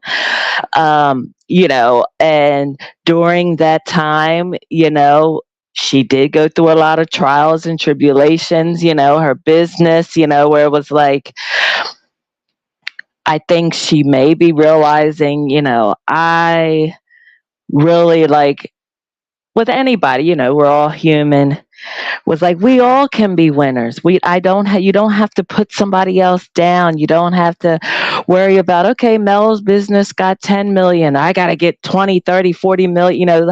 It's healthy to have that competition, but then at the end of the day, I do think that she may feel like a little bit, I keep comparing it in my mind just to how I think with that scene, that her husband was able to forgive her cousin. I think now she's saying, you know what, like, I may have let it go too far. I may have went too far. So I hope that they do. I think it's just good, whether you're on a show or whether you're not on a show, but just to keep yourself humble. You don't want to get too far ahead of yourself where where you can find yourself in a deep hole. You're not getting orders out. Now you're losing business because of this. Like, it can become such a fast domino effect. But, thank God for her being on the show, that with being with Melody, that she didn't fall all the way down. Like, she's at a great point, I feel, to definitely get back in good graces, so to say. Well, I would just say, return back to the friendship. It may not be all the way back. I know if I was Melody, I would definitely have a wall up, rightfully so. But I definitely think that it would do good, like, to just work on, like, what harm could it do? Like, why? Then you could have more scenes filmed. You both could, like, it could be a win-win. So I think so. Okay, thank you. And what do you think succeeding to? Do you think that Stormy is trying to stay cool and friendly with Kiki to get into Melody's good graces? I don't think so, because she didn't have the common decency or courtesy to even say hello when Melody spoke to her. Yeah, and at the barbecue, Stormy was acting so stank. I was Mhm. wondering, like, is she low-key intimidated by Melody and I her think so. pride won't let her say so, or what? You know what? I think that she was positioning things, and this, it didn't work out for her. She thought she was going to be on the show, and that we the people would look at all the things that she had, and that we the people would be so excited about that we wouldn't see the holes that were in her story. She definitely did not bet on the bloggers looking into her legal woes. Absolutely not, child. No. And I think that, she's looking, wow, she just launched her business. Yeah. I'm this person that has given all these different figures, prepared myself to give these different figures, and she's given so many different stories. Now, I want to ask you all about this. So, ADR says Tiffany, in my opinion, only seems to attack Kiki's issues as if she's talking to her biological parents that she claimed were users. Mm-hmm. Maybe Yeah, she harbors childhood resentment towards people users like Kiki. that's a good ADR. I'm not surprised you came up with that. You think outside the box. Uh-huh. That is definitely something that she may not have respect of people in that situation. I definitely would agree with that. Christine, do you think that perhaps there's a possibility that Tiffany may look at Kiki and get triggered, like she reminds her of her biological parents? I didn't even think of it that way. And yes, ADR, that's a great point, because that's what I guess it was, like, a catch 22, where I was just like, why is she? And I didn't realize was it her mother? She At didn't know who minimum, her father was, right? she don't know who the dad is. So at Mm-hmm. minimum, her mother Yep. used. It could have also been the dad because she don't But know who that is. and then didn't it sound like Okay. there was some abuse with those that adopted her? Because didn't she mention something with respect to that, or am I remembering incorrectly, Oh, audience? I don't know. I don't remember hearing that because they seemed like they were pretty normal, but I don't They know. seem based on us seeing, but she had mentioned something. I have to go back, and because we haven't really seen a whole lot of scenes with them as well. And they don't talk much. You right.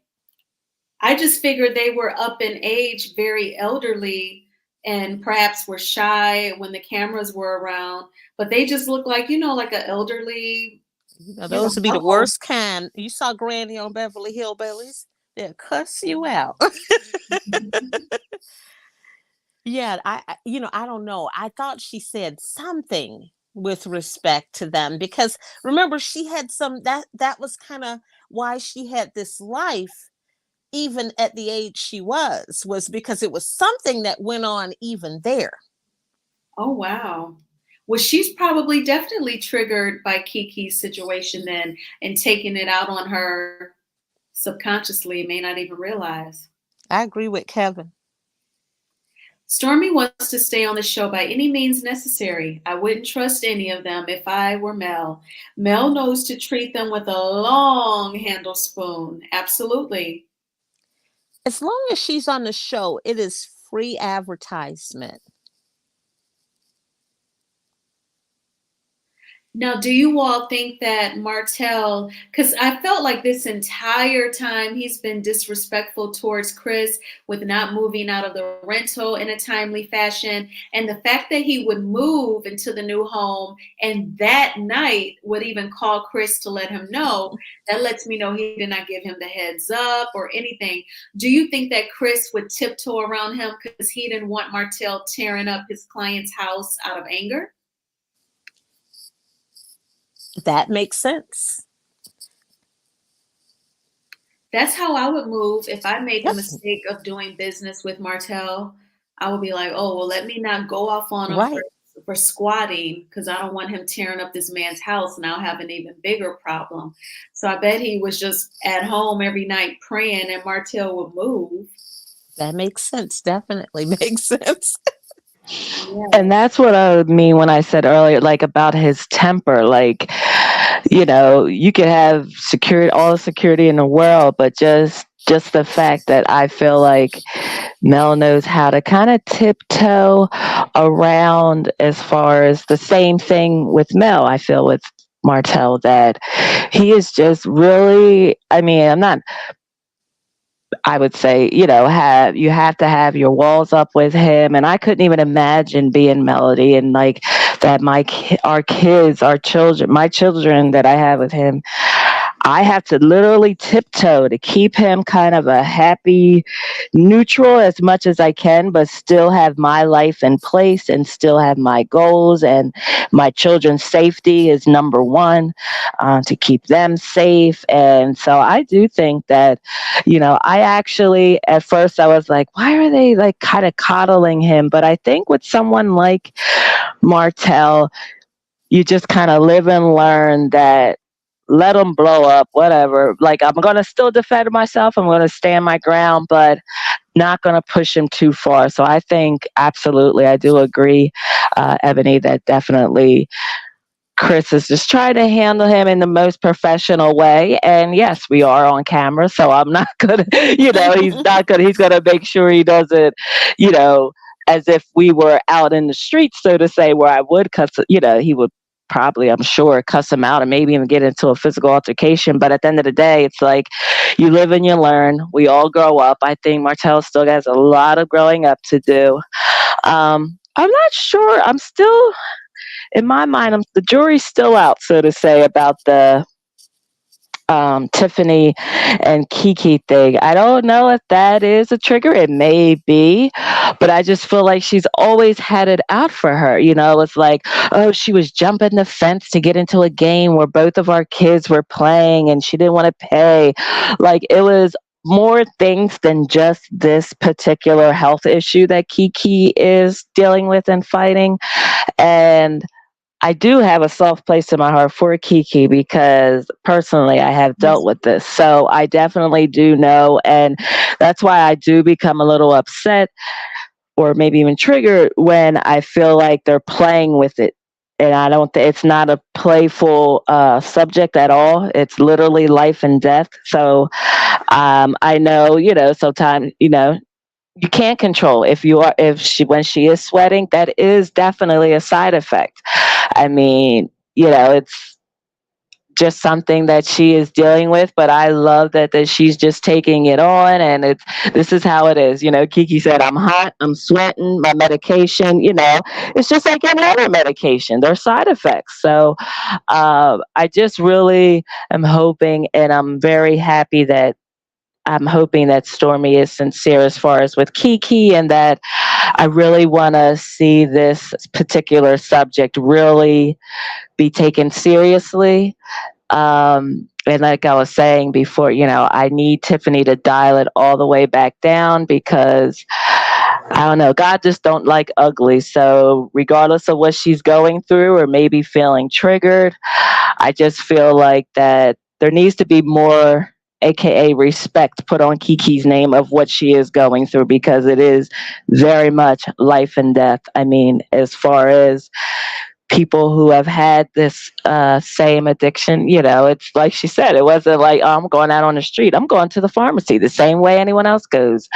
So I just hope that, like I said, that Tiffany really backs back down, humbles her before God humbles her, because you never know where this may come up in her personal life and her own life. She may be faced with this one day. It's not something that it doesn't, anybody can happen at any time, at any age.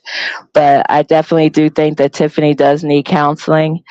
And I hope that they do end up leaving the show, because I definitely feel like her marriage is absolutely on the line, and Lou is sick and tired of being sick and tired. Like, even when they went to the couples retreat, Dr. Francis, she was like, oh, nope, gotta go, got a meeting. And now I feel like it's turned on her, where it's like Lou's like, I'm out, bye. Yes, and I kind of feel like that's the problem. My godmom would always say to me, like, in the beginning of a relationship, whatever you do, you're setting the tone. You're gonna have to keep that up. Like she said, like, your goddad, I would fix his plates and I would do this and I would do that, and he expects me to do it. So I feel like with Lou, for him to always let her just be in charge, and when she's in charge, she goofs up. I feel like Lou has kind of put himself in a bad position because his wife don't listen to him. But he took on the submissive role and letting her always call the shots. Like you brought up, that's a very good example. Like the retreat, I would have told my spouse, that's rude for you just to go be in the room and be on your laptop, and you came here and we're filming. Like, you need to participate in these exercises.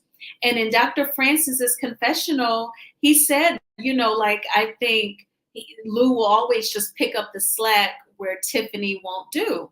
Now, I want to ask you all about ADR's comment about Stormy, saying how she talked about Melody's tea party and called it a Mary Poppins corny thing. What I find interesting about Stormy, I said it earlier in this episode when she was telling Courtney, she said that Tiffany was like, I've never seen someone who's both relevant and irrelevant at the same time. Like, she was making fun of how Tiffany's cheap. And then she seems to be cool with Kiki. I'm like, I wonder, does she see Kiki's former substance abuse as like, oh, they're on the same page now? They're kind of like both. That's her best friend.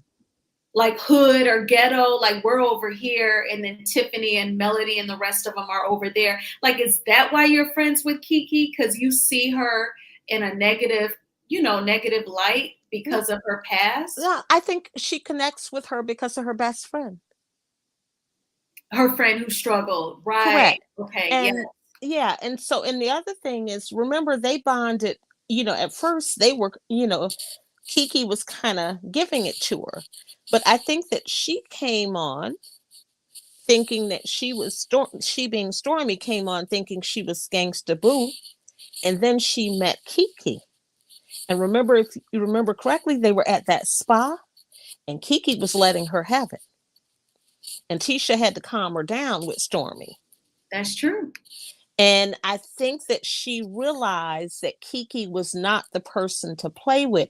Because if you remember the wording that she gave Tiffany, it was kind of like, you don't want her to beat your behind, so to speak.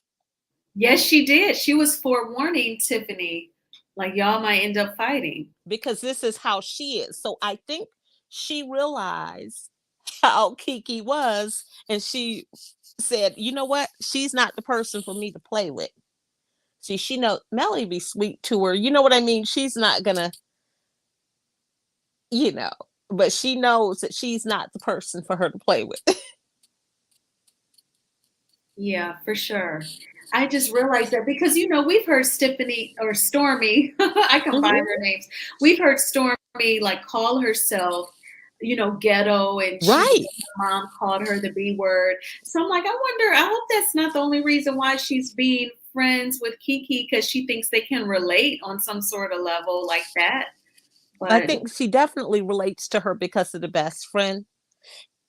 And that's why she told Marceau she had been through that situation. And remember, she brought the best friend there and tried to help her out. yes, very much so.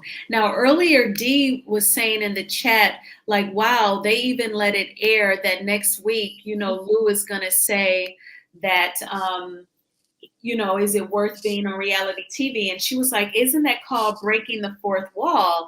And that's absolutely right, because Lou was Right. having a very much so personal conversation about the show in front of the cameras. Right. It's almost like he's sending us a signal, like, come rescue me. Yeah, he's SOS. done. And think about it. There was something that took place with him and Marceau, and we will never know what happened because production cut all of that. And they said something really happened. That's why inside they were saying they could hear them outside. But if you remember when it aired, it didn't show that way. Yeah, because we all were disappointed. Like, it seemed like Lou didn't really get with them. But yeah, I'm sure production did cut out a lot so Marceau and them could save face. Yeah, Lou does not seem like the type to, to really play with like that. And Ebony, do you think that there really is a contract that you cannot talk about the Scots? I think that would be a crazy clause for any production, any producer to agree to, but that's what they are Yeah, saying, and they lots said of that. people believe it. Yeah. Well, didn't Carlos say that there were certain things that he said that specifically as well, that there are certain things that they agreed not to talk about. And Well, I I think they wonder, probably, why would he agree to that? well, maybe at the time he didn't want to do any changing to cast, but it looks like now he's trying some things out because if you notice, Mhm. they have not been in the last couple of episodes. Yes, and I'm sure, I wouldn't be surprised if Carlos King, thank you for bringing that up, Succeeded too. I wouldn't be surprised if he pays people just to watch all of our recaps and the He bloggers does. to see the feedback, because it's one thing, because he knows some viewers in support of Melody are still blacking out the show. So he's not going to go by 100% on the numbers, the viewership. I'm Correct. sure he's checking out the blogs and he sees that we're relieved to not see the Scotts and to see the Fletchers. So I agree with you. He is definitely He's trying to watching. figure out how to cast for season 7. And Absolutely. that's why the Lou situation did not air, because if you remember, we were very vocal because we had heard the ramblings. Remember they were showing what was going to happen. They had showed us a scene that we never saw. Yeah, when they were outside of that building. Correct. He was And remember that confronting. scene never aired, and people were very upset about that scene that was to air. Yeah, I think it was just like a little smidge, and because we were like, why didn't he really go in on Marceau? Right. But at the same time, people were also saying, why is Carlos allowing XY? You see what I mean? So it was two different things playing, and they just cut it all together. Yeah. I want to bring up something that Kevin said earlier. He talked about how Lou is a working husband, and he was adding to the point of Lou being on the show. He said, Mhm. you know, Lou is a working man. He doesn't rely on this show to the same degree Right, as like Marceau and Martell. And that is an excellent point. A college baseball coach, like he's making good money. right. And you look at like people, we have a different view, a lot of us. And what is the nice person that's on the panel with us? What's your name? I'm sorry. Christine, Miss Oh, Christine. Christine. Thank you Yes, so much, ma'am. Christine. And I like that name. It has Christ in it. Thank you, love. Yes, ma'am. Yes, ma'am. Get it from my So it was mama. a No. point that she brought up, something that you said. about Lou and You know Tiffany. what it was? You brought it up because you brought up one car I currently have, and you brought up the car that I previously had, the Camry. Okay, and so with respect to that, a lot of viewers are very materialistic, so they view things as, oh, Tiffany doesn't wear this, that, and the other. Tiffany and Lou are not into all of that. When it's all said and done, they're going to be able to retire comfortably. They're going to have their kids in college, and they're going to have a good life. And I'm so glad you brought that up. Do you think maybe that is a little bit of Kiki's issue with I'm sorry, Tiffany's issue with Kiki, that her husband does love her. He backs her 100%, and she's missing that from Lou. No, Like, I think it's even exactly what ADR said. I think she hit it. Because ADR did remember what I talked about with those that adopted her. She remembered that snippet too. Yes, ADR did say that something about her Hmm. adopted parents. Yeah, she mentioned something with them and watching them go through. I just can't remember the detail, but she talked about that. And when she talked about it is when I want to say it was that episode when they went out of town. Kiki was helping her. Now I want to switch gears for a moment because I know Cece was touching on it in the chat because I was typing back like, yeah, I would have gotten popped if I was cursing around my parents. I Oh get that they're yes, grown, but Chris and Nell Fletcher's kids, they all were cursing. I was shocked. What did you all think about that? I would not be here to talk to you all today. Same. Me neither. And I was shocked. the daughter, she was, so the one that left, she called them bees. I mean, like, are you kidding me? You could say that? Kayla, who was still sitting at the table, she called Lexi a B too. Lexi was like, "You all Right, are a-holes." right. And then Nell said, "It takes one to know Yes, one."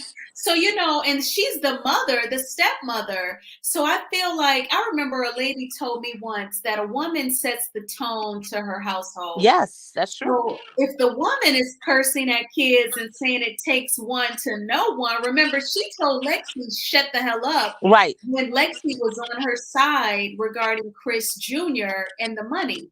Yep. She told Lexi shut the hell up. And I said Yes. in the beginning of my commentary, I think that like triggered Lexi. And then when they brought up the luxury cars, that really triggered Lexi. But there was all the cursing at each other, Oh and my it gosh. was like, B, block me, B. So I think that's their culture with how they Yes. talk to each other. But I heard a nice blogger say, though, for some of us that may be shocking, but for a whole lot of people, that is normal behavior to them. They hear that. They hear that's how, they hear their family communicating.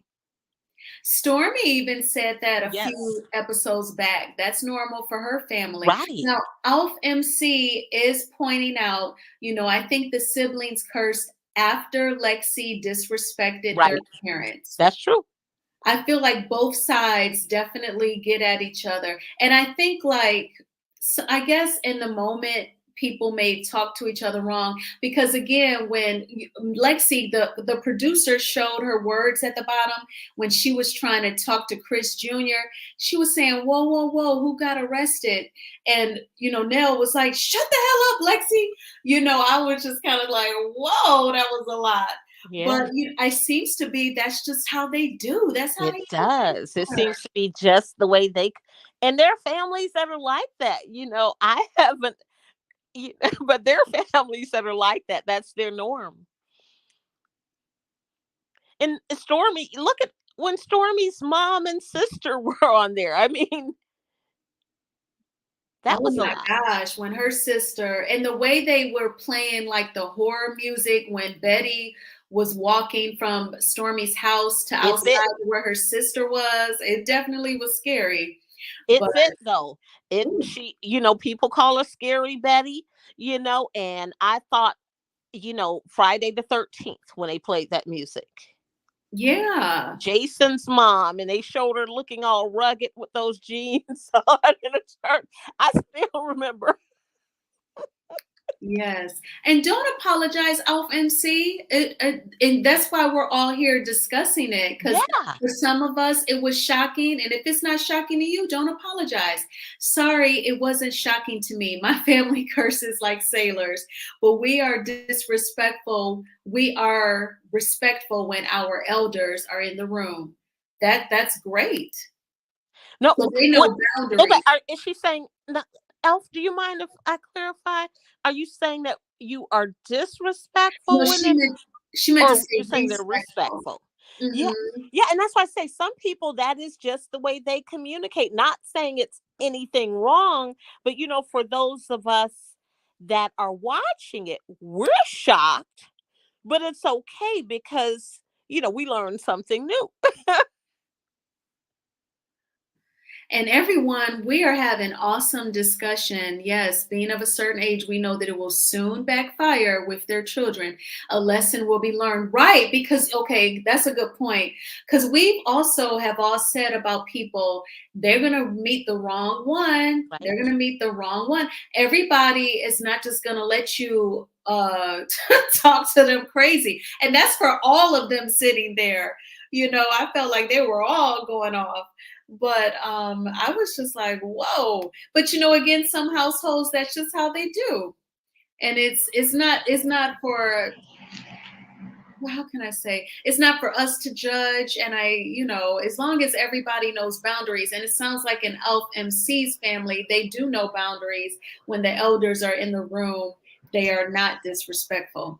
right. And I would like to say, like this comment here from Tawanda Hill, and that's how I'm coming at it because I am a step parent and have been for some time now.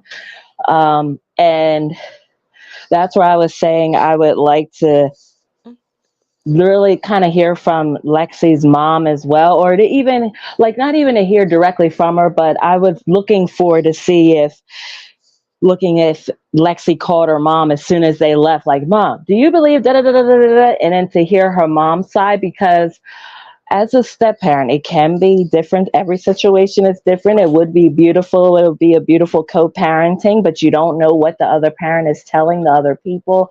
Um, um, I'm sorry, not other people, but they're telling the That's children. true. And that's where this scene, to me, it was shocking just because that's not how I communicate. But I know my in-laws, that's how they communicate. So it's just different. Just like anything else in life, we all have different views, different things, different language that we do use.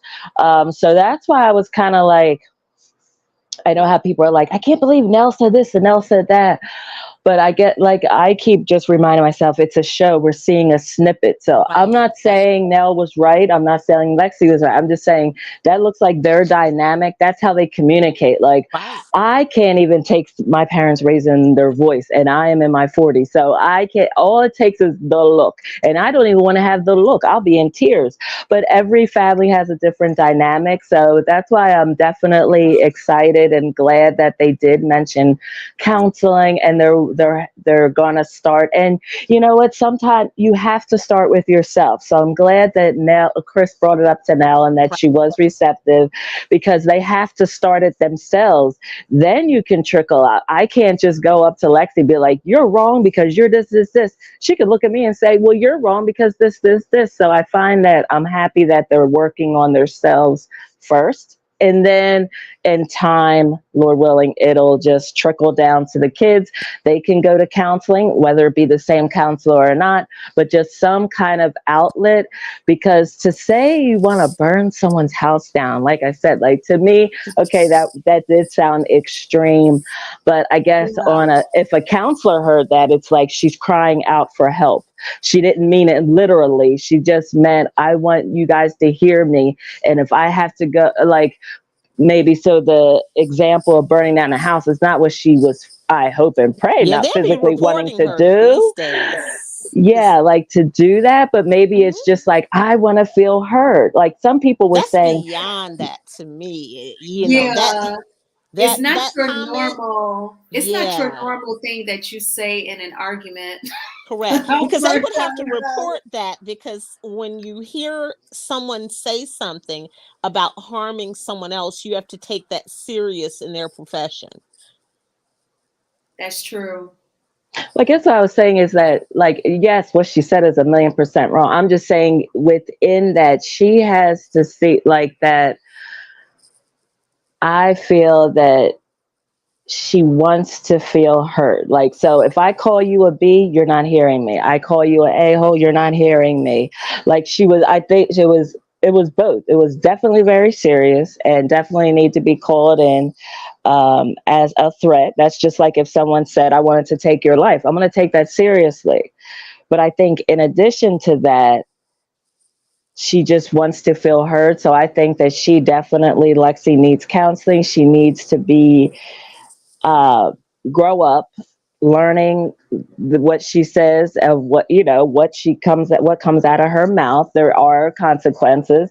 And maybe, like I said, with this extreme comment that she did make of burning the house down, then yeah, I would, if I was Nell, I would have called the police, or reached out and had someone scare, like, the not the scare tactic, but kind of the scare tactic, like, Right. you got to you got to realize what's coming out of your mouth. And I think it's the same with Tiffany. It's the same with, people that they just keep saying stuff. And like you mentioned earlier, you're going to come up against the right person, like, that is not going to want to talk and not going to want to fight it out with you. That's not just going to throw a cup of water at you. It's going to be a lot worse.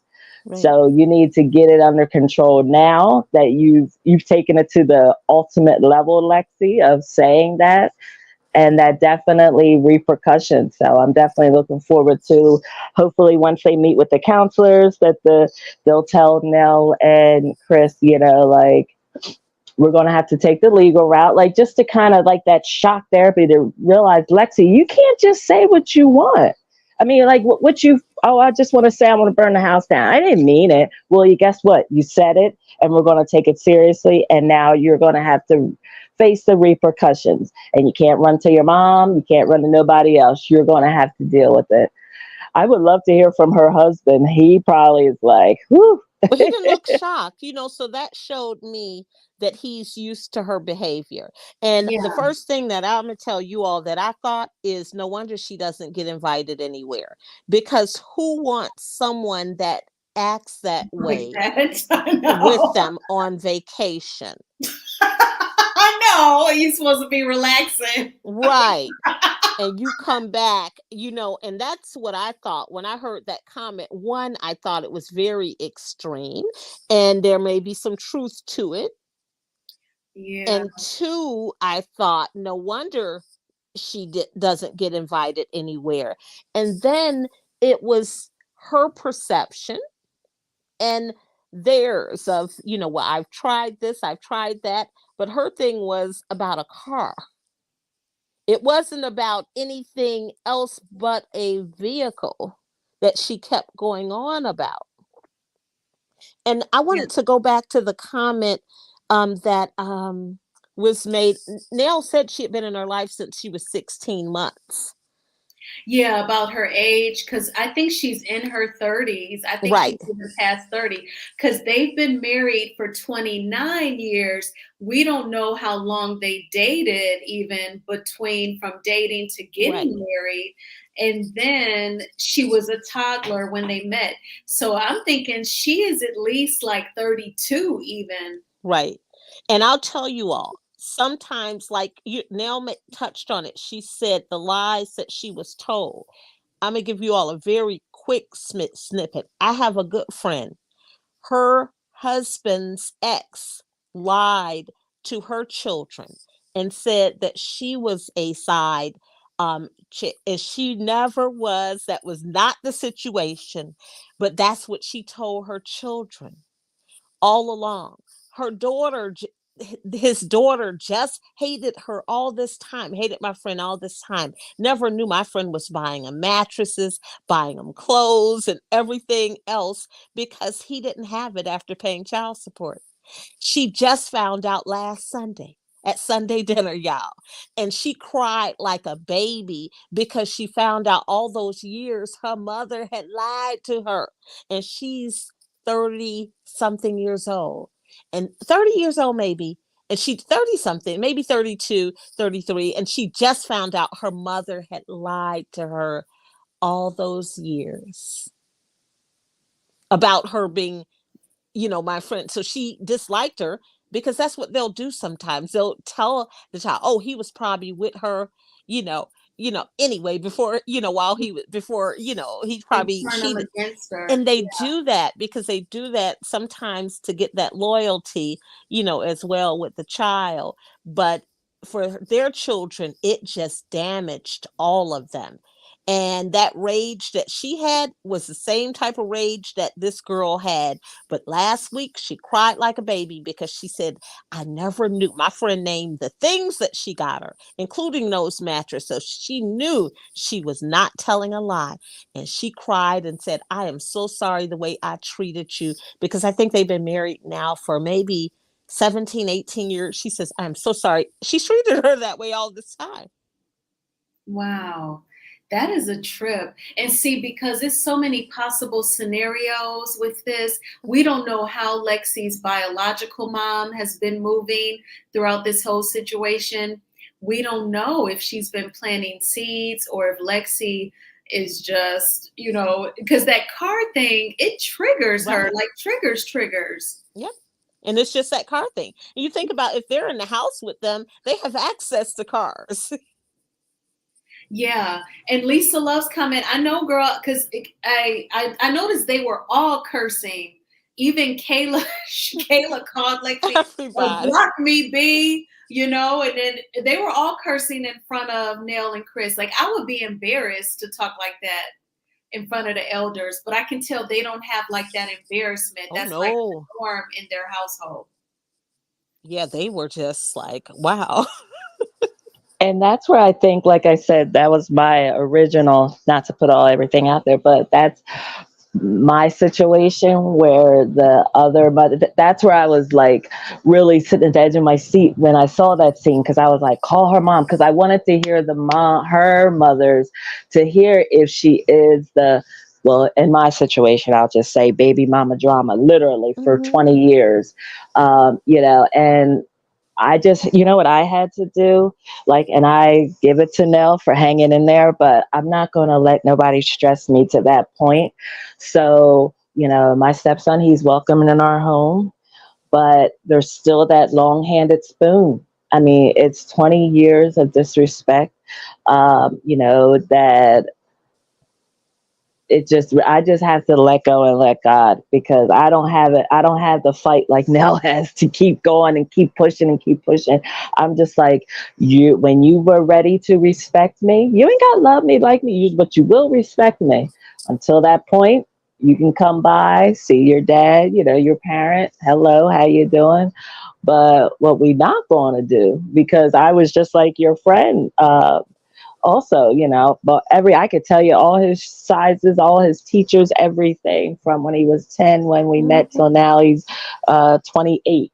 And it's such a hard, I know, like, it's hard being a parent, 1,000,000%, but that step, I'm telling you, it all comes down to respect, boundaries, and like you said, and unfortunately, how the co-parenting is. If it's on a good co-parenting level where one have blended happy family, or if we are quote unquote, my situation, I would say baby mama drama, Right. where you Yeah. have to just finally put yourself first. So that's why I said I think this counseling is going to be phenomenal for Nell and Chris.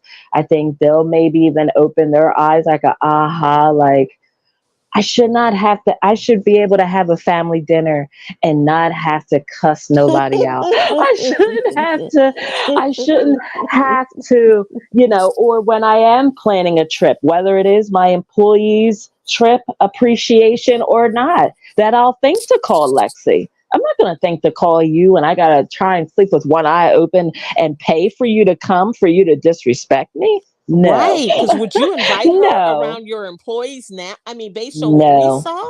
I wouldn't Right. invite her around my enemies because they might get together in the middle of the night and come up with a plan. No. The employee appreciation, I guess they didn't want to chance it. Now, I do have this question, like if she must don't block them on social media, or somebody is telling her about all these affairs that she does not get It invited. could be her mom. That's Oh, what I'm telling you. That is what was going on. That's the common denominator. Yep. This person that I told you all about just started coming around her dad in the last 2 years. All this time she had been away, but she had been going to a counselor, and the counselor told her that she needed, as part of her therapy, to talk to her stepmom. That's what made that conversation take place. Wow. wow. Well, I hope and pray. Like I said, I just had to get to the point where, like you say, you just had to let go, let God. I'm sure your friend felt the same way. It's like you're hitting your head up against a brick wall. Yeah. But definitely, I'm so happy to hear that. And that's my prayer, that it'll turn around It will. for Nell and Chris and mine, but I just had to literally, when they say stress can kill you, it will cost you your health. I have health issues that I tell you what, long story short, the scariest day of my life, I was a teacher, special education, and I'm grading papers. The next thing I know, I'm looking up at paramedics looking at me, talking about I blacked out. So when they say stress can kill you, so definitely. I give it to Nell. Like I said, she got that fight that I don't have, but I can't, you can't, like, almost, I think that's how Chris felt. It's like, this one person is the common denominator that's unseen, her mom I'm talking about, but like you just said, that's filling her head and her ears with so much stuff. Like, yeah, Alexi might block him, but then the mom be like, look, that they went to Cancun, Mexico, and you didn't even go. That's usually how it happens, because Yep. these Stalkers. children told their teachers, they told the administration at the school, because her children were acting out, and they said, my mama is lying. She would say, he has a new family, because my friend had daughters. So she would say, your dad doesn't love you all anymore. So she would say those types of things to those children, only to find out, and I'm ended after I tell you all this, that one of the children wasn't even his. Whoa. Wow. Yeah, the family dynamics, that can really put some anger in some people. It can affect how you move, like on your job, in your friendships, in your romantic relationships, especially. But yes, ADR was posing the question, asking if Lexi is the side baby. But yeah, Alf MC broke it down, ADR. Lexi is Chris Fletcher's oldest baby before he met Nell. She was a toddler when they met. Right. And you all, what about the money? How they all come to her with money and the payment plans. Oh, it's crazy. I think that's crazy. Thousands of dollars. And then Nell's oldest child, Lance, when his business was struggling, he tried to say, I borrowed some change. Well, more Right. than a little change.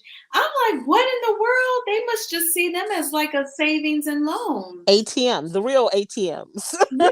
Yes, the real ATM. And I bet you next season, because the Scots are watching, they're going to be like, oh, they got some money. They're going to be snoozing up to the Fletchers next They season. knew they had money though, because you could see, you know, he gives a line.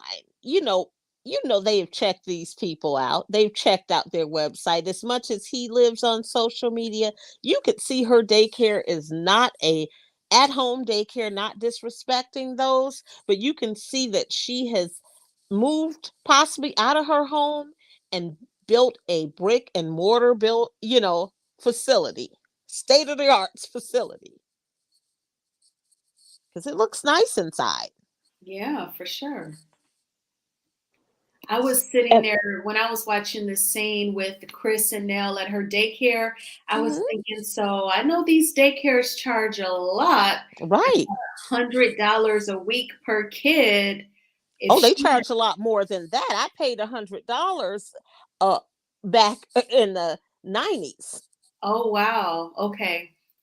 So yeah, that's a lot of money per kid. Even if she has 10 kids at 200 a pop, that's 2,000 a week. Right.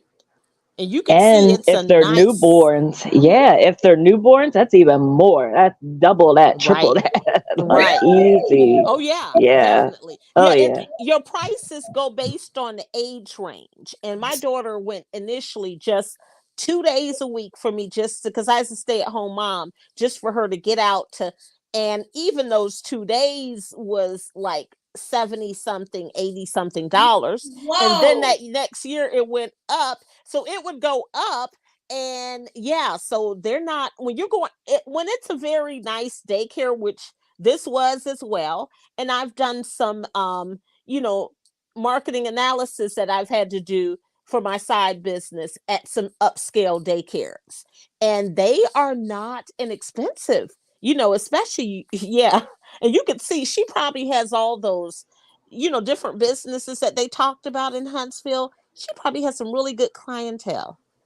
I'm checking for Lord willing next year when we're looking for a newborn. What, 1,800 to 2,000 a month. Yeah. Oh, so Nell is bringing in some money. Oh, That's yeah. how they can loan it out to the kids, or not even loan, just give it. That is insane. Yep. But you know what's crazy? Because I was looking into that as well. Because I was like, once I had my blessed with my children, I was thinking of a home, like a daycare or something. But to me, like, my parents love me, and I know they support me 1,000,000%. But I just like that proud feeling of doing it on my own as an adult. Yes. And I can't tell you, like, I've come across so many free programs, grants, to help you get started. Like, I just wish that, I hope they still have time. Nobody's perfect. I'm not in no way saying I am, but I'm just saying, like, I think they would feel so much better to do it themselves, to not ask Nell or Chris for the $5,000 loan or whatever the money. Because then, to me, like, I'm only saying it because that's how, like, my mother-in-law, it's more like, I gave you that $200, not to me, but to her son. But, it's just like, I find that when you deal with family sometimes, or friends like that, I don't want you to hold that over my head, because that can be a stressor too.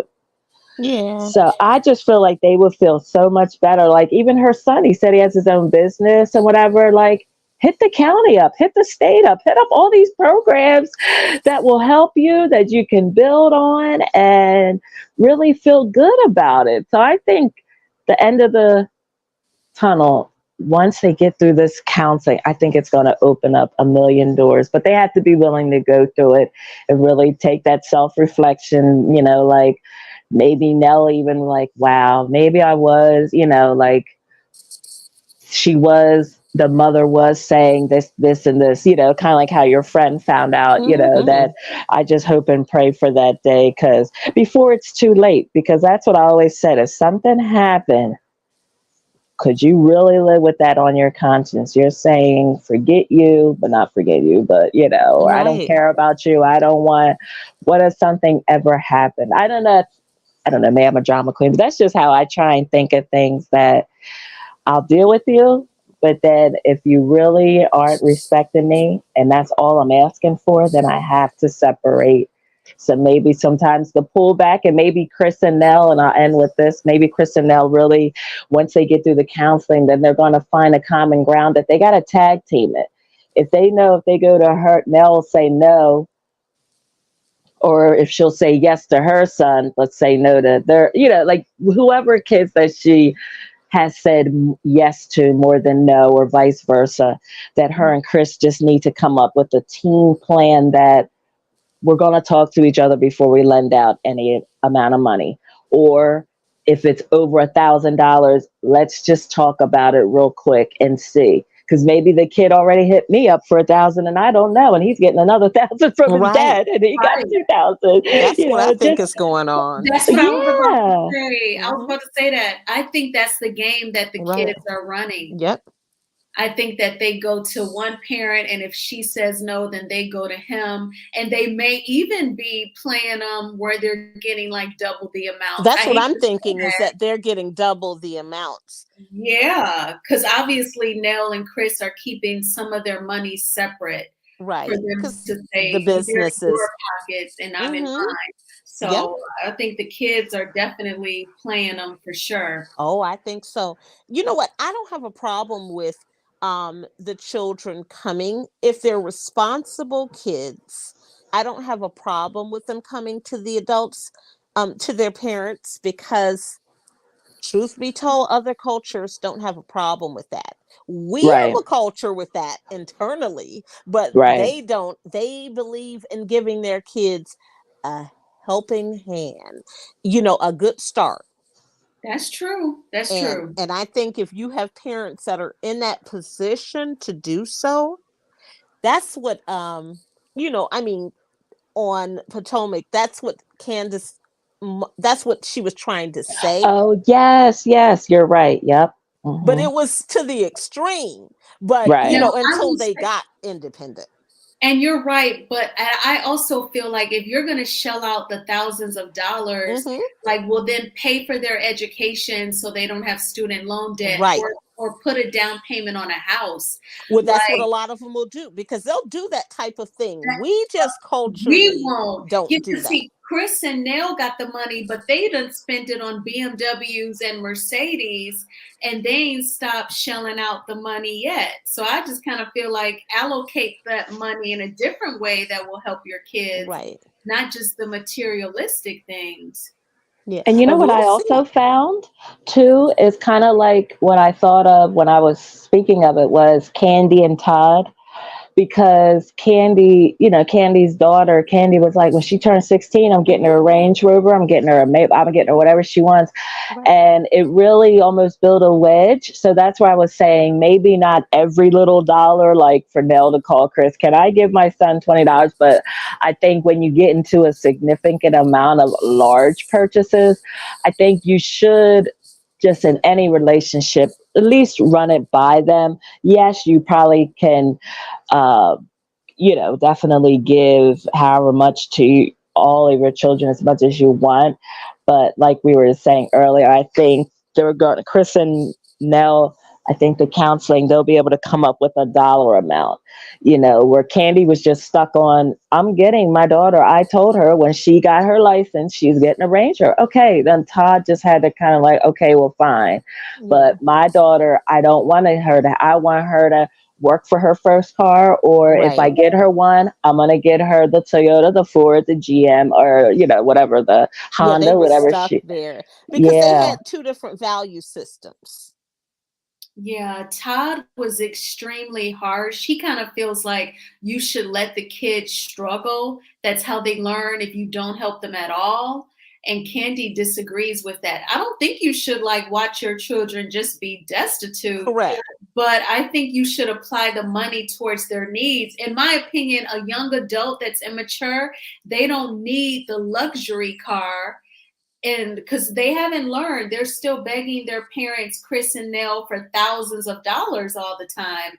Like, give them a car that's safe and it runs properly, but they don't need luxury just yet when they haven't learned how to earn it on their own. That's just my opinion.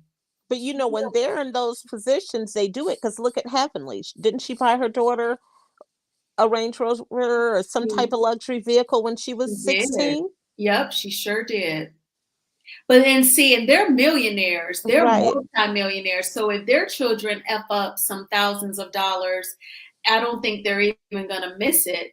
But still, like, if you're bringing in six figures and y'all got seven, they got Chris and Nell got like 6 kids between them, or Right. 4, I think. They do. So that's 4 kids to shell out thousands of dollars all the time. But look, I'm serious. I think she's doing fine at the size of that daycare. And they start taking them at 6 weeks to 12 years old. It's a good business in that field. I just wouldn't want to be shelling out money all the time for some people that don't know what they're doing. And I think if I was blessed, if I was, for example, their child, where, like, I know where I'm not, but just that even to work for her, I thought it was funny to myself, and maybe I'm wrong. I don't know if I maybe missed it. None of their kids work with them or for them. Is that correct? They may have at one time, but that doesn't mean, look, if my parents had a daycare, I wouldn't want to work there either. No. I'm good with kids, but I just don't want to. I have a couple of friends that have daycare businesses. That would just not be something I would be interested in doing. It's funny you say that, and I appreciate you sharing that, because it's like, personally, I just real quick, my life, I had, I'm the youngest of 3. My older sister is 6 years older, but she, went to college, got married, she has kids, she has a house, she's doing great. And it's just funny how I was just like, you know what? Nope. I want to get a job as soon as I can start working. I have worked at the same company as both of my parents at different times. Like, I just enjoy being around family. I mean, nothing's wrong with, coworkers, but I just really enjoyed it. And, I was like, yeah, like, I want to make our name proud, like you said, work together like other cultures. Like, I remember when I was first, looking for employment and stuff, and it's so surprisingly and a little disappointing. I can only speak of my family, but just that, like, I was like, oh, would you mind if I put you as a reference? And they looked at me like I had 10 heads. But it's just funny how you just shared earlier, other cultures, it's like, no, like, family is family. I'm gonna, if you gotta live with us till you get on your feet or figure it out, we'll work together. I mean, to a certain extent, like, I don't think they should be spoiled rotten like Chris and Nell's kids, but yeah, I found that, and that's what my brother's like, yeah, other cultures have no problem giving, like, even, oh, hey, I'll call up HR and give them your name. Right. Where sometimes personally I've dealt with not being provided that, total strangers. They'll lobby for their kids. They will lobby for them to have positions that they are not ready for.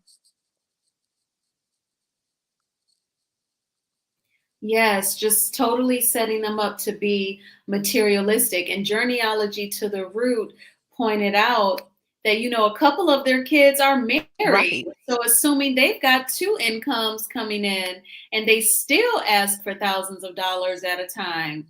Which one's? I know the one that's married. Which other one is married, you all?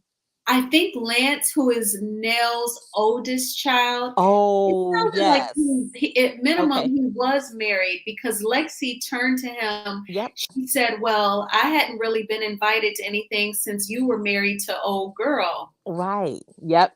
So maybe he had been married. Right.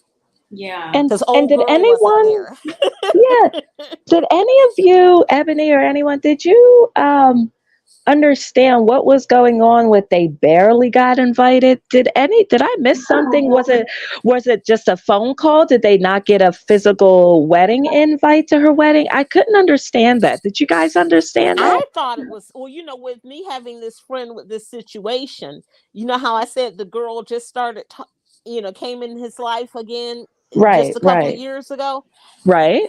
I just thought it was a situation like that.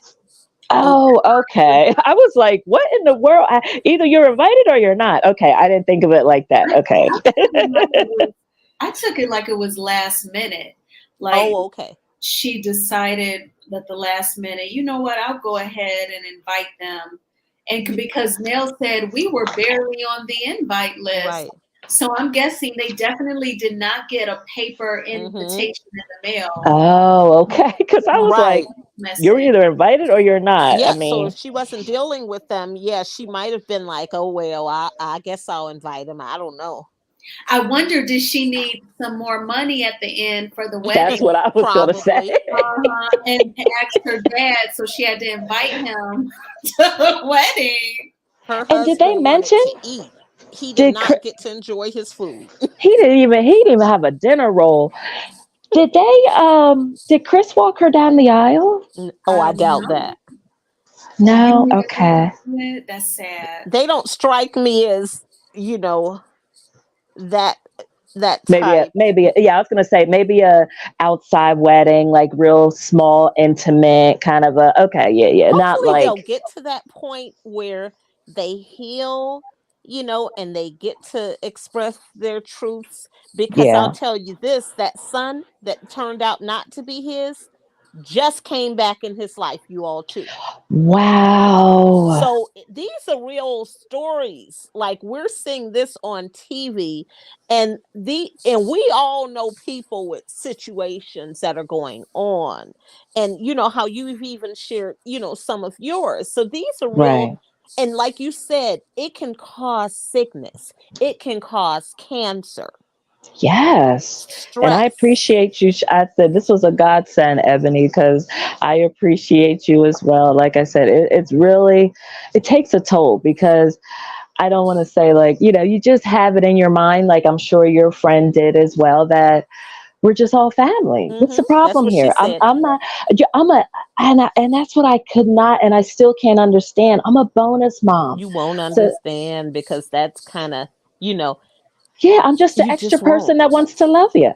You just tried your best. I don't want nothing. I don't want nothing from you but respect, and that is free.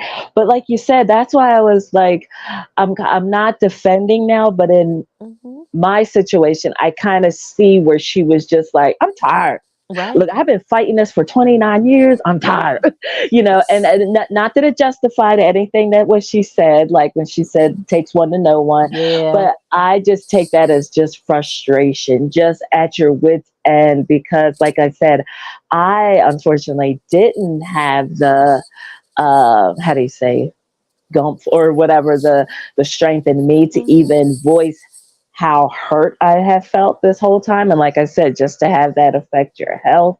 Right. So I kind of see both sides. It's not okay to ever disrespect anyone on any level, but I kind of see where Nell's coming from with her frustration.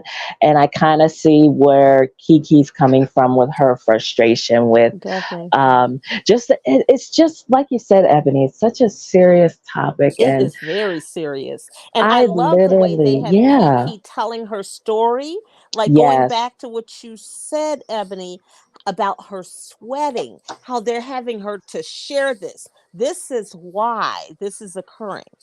This is why this is what I am doing.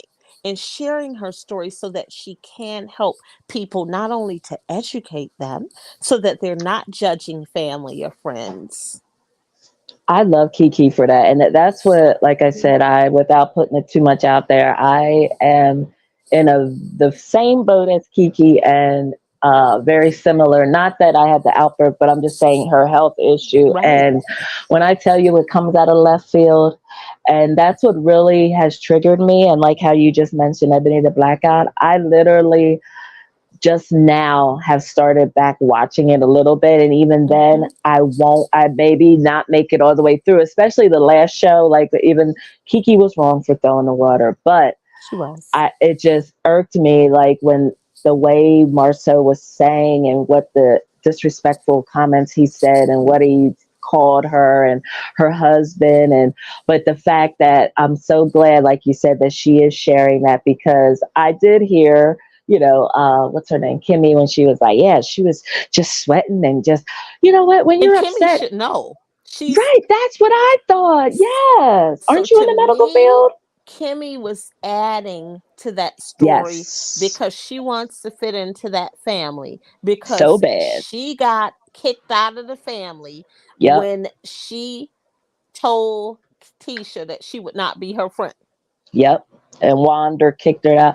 And that's what I No, well, not definitely. just them. Remember, she said that she went through so much. Do you remember, Ebony? Her saying like the Scots, like their whole family.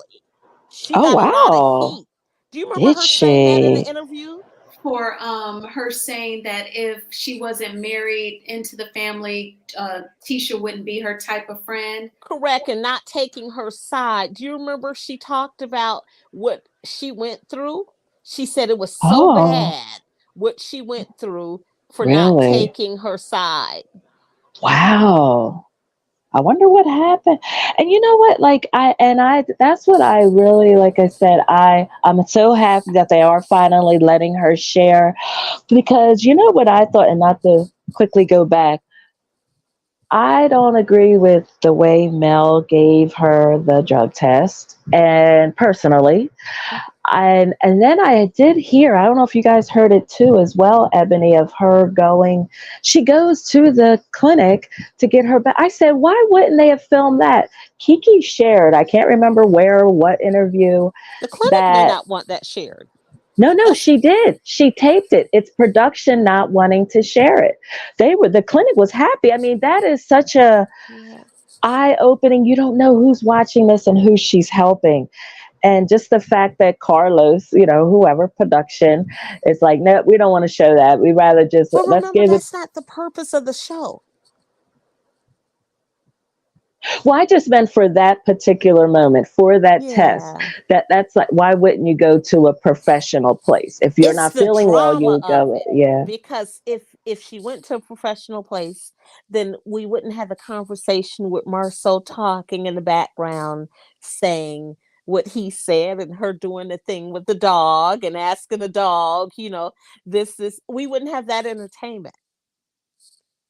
Do you know what I mean? Yeah, oh, absolutely. I just It's the felt in that particular scene like that was such a. I don't, I guess, like I said, I'm personally involved as well, where I'm just yeah. like, this is life or death.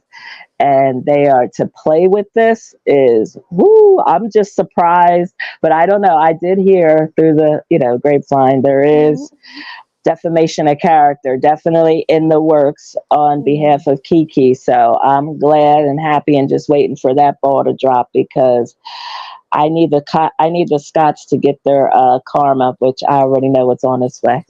I hope so. Well, I think y'all, they we do are going too. to wrap this up. We are at 2.5 hours. I want you ladies to give your closing remarks, and thank you for clicking on the link. I appreciate you. But yes, go right ahead with your closing remarks. I was reading Journeyology to the Root. I agree. They need a new production team. I do agree. My final thoughts are: I hope that it is a day where they don't have the Scots on there, because I don't feel that they add absolutely anything. I'm tired of hearing Kimmy and Kimmy and Maurice's same story about the same subject. I'm tired of them they came in last season using Kiowa. They started using Kiowa, as their storyline. And so they've brought absolutely nothing. And I just hope that it gets back to showing some of the Black excellence and maybe less drama, maybe sprinkled in, but just going back to that and teaching people about that, because that's what got people to watch the show, is they wanted something that highlighted Black excellence. Absolutely. And I agree 1,000,000,000,000% absolutely. And it was so nice meeting you. You And thank you too. so much, Ebony, for always giving phenomenal commentary. I love, like I said, your way of seeing things. I love, love, love your Oh, she channel. And does. yes, you are phenomenal. She So keep dissects it. going. Yes, ma'am. And I love the way you see it from all sides. Like, I know I have a little bit of a tunnel vision, so I always love and enjoy, and I appreciate you for allowing me to come up. Uh, Definitely on your platform. Like I said, you're helping so many people more Oh, than you she will ever know. So does. I want to give you your millions of dozens of flowers of roses for you, and I want to Yes. wholeheartedly thank you. We're And going to be just calling her Dr. Ebony, there we go, because Ebony breaks down drebony.com. the subject. You all mind Yes. if I ask you all a question? I do have a question about what you all thought about Stormy and her conversation. And you all may have talked about it before I got on, with the gentleman that works for her COO. What did you all think about that and her kind of? Do you think that they told her, they being Carlos, said you have to tell the people your story, you have to tell the people your truth of what's going on? They probably did tell her that based upon them watching the blogs, but she didn't really get into legalities. She just had Evan, I think his name was Evan, Yep. say, you almost lost everything, the business and the house, and we had to get rid of some snakes, and they were forging signatures. Some people felt like it was staged. It was probably a little bit of both. Like, she asked him to film that scene, but I do have a feeling that she had to hire him to reorganize her business. Do you think it is truth to that? Because um, people have said that they don't see her listed on his on anyone that he's His worked with. website. Well, maybe then she didn't really hire him. I could see her needing some help with Mm-hmm. getting organized. But wow, would he really? Because he's a true professional from when I Googled.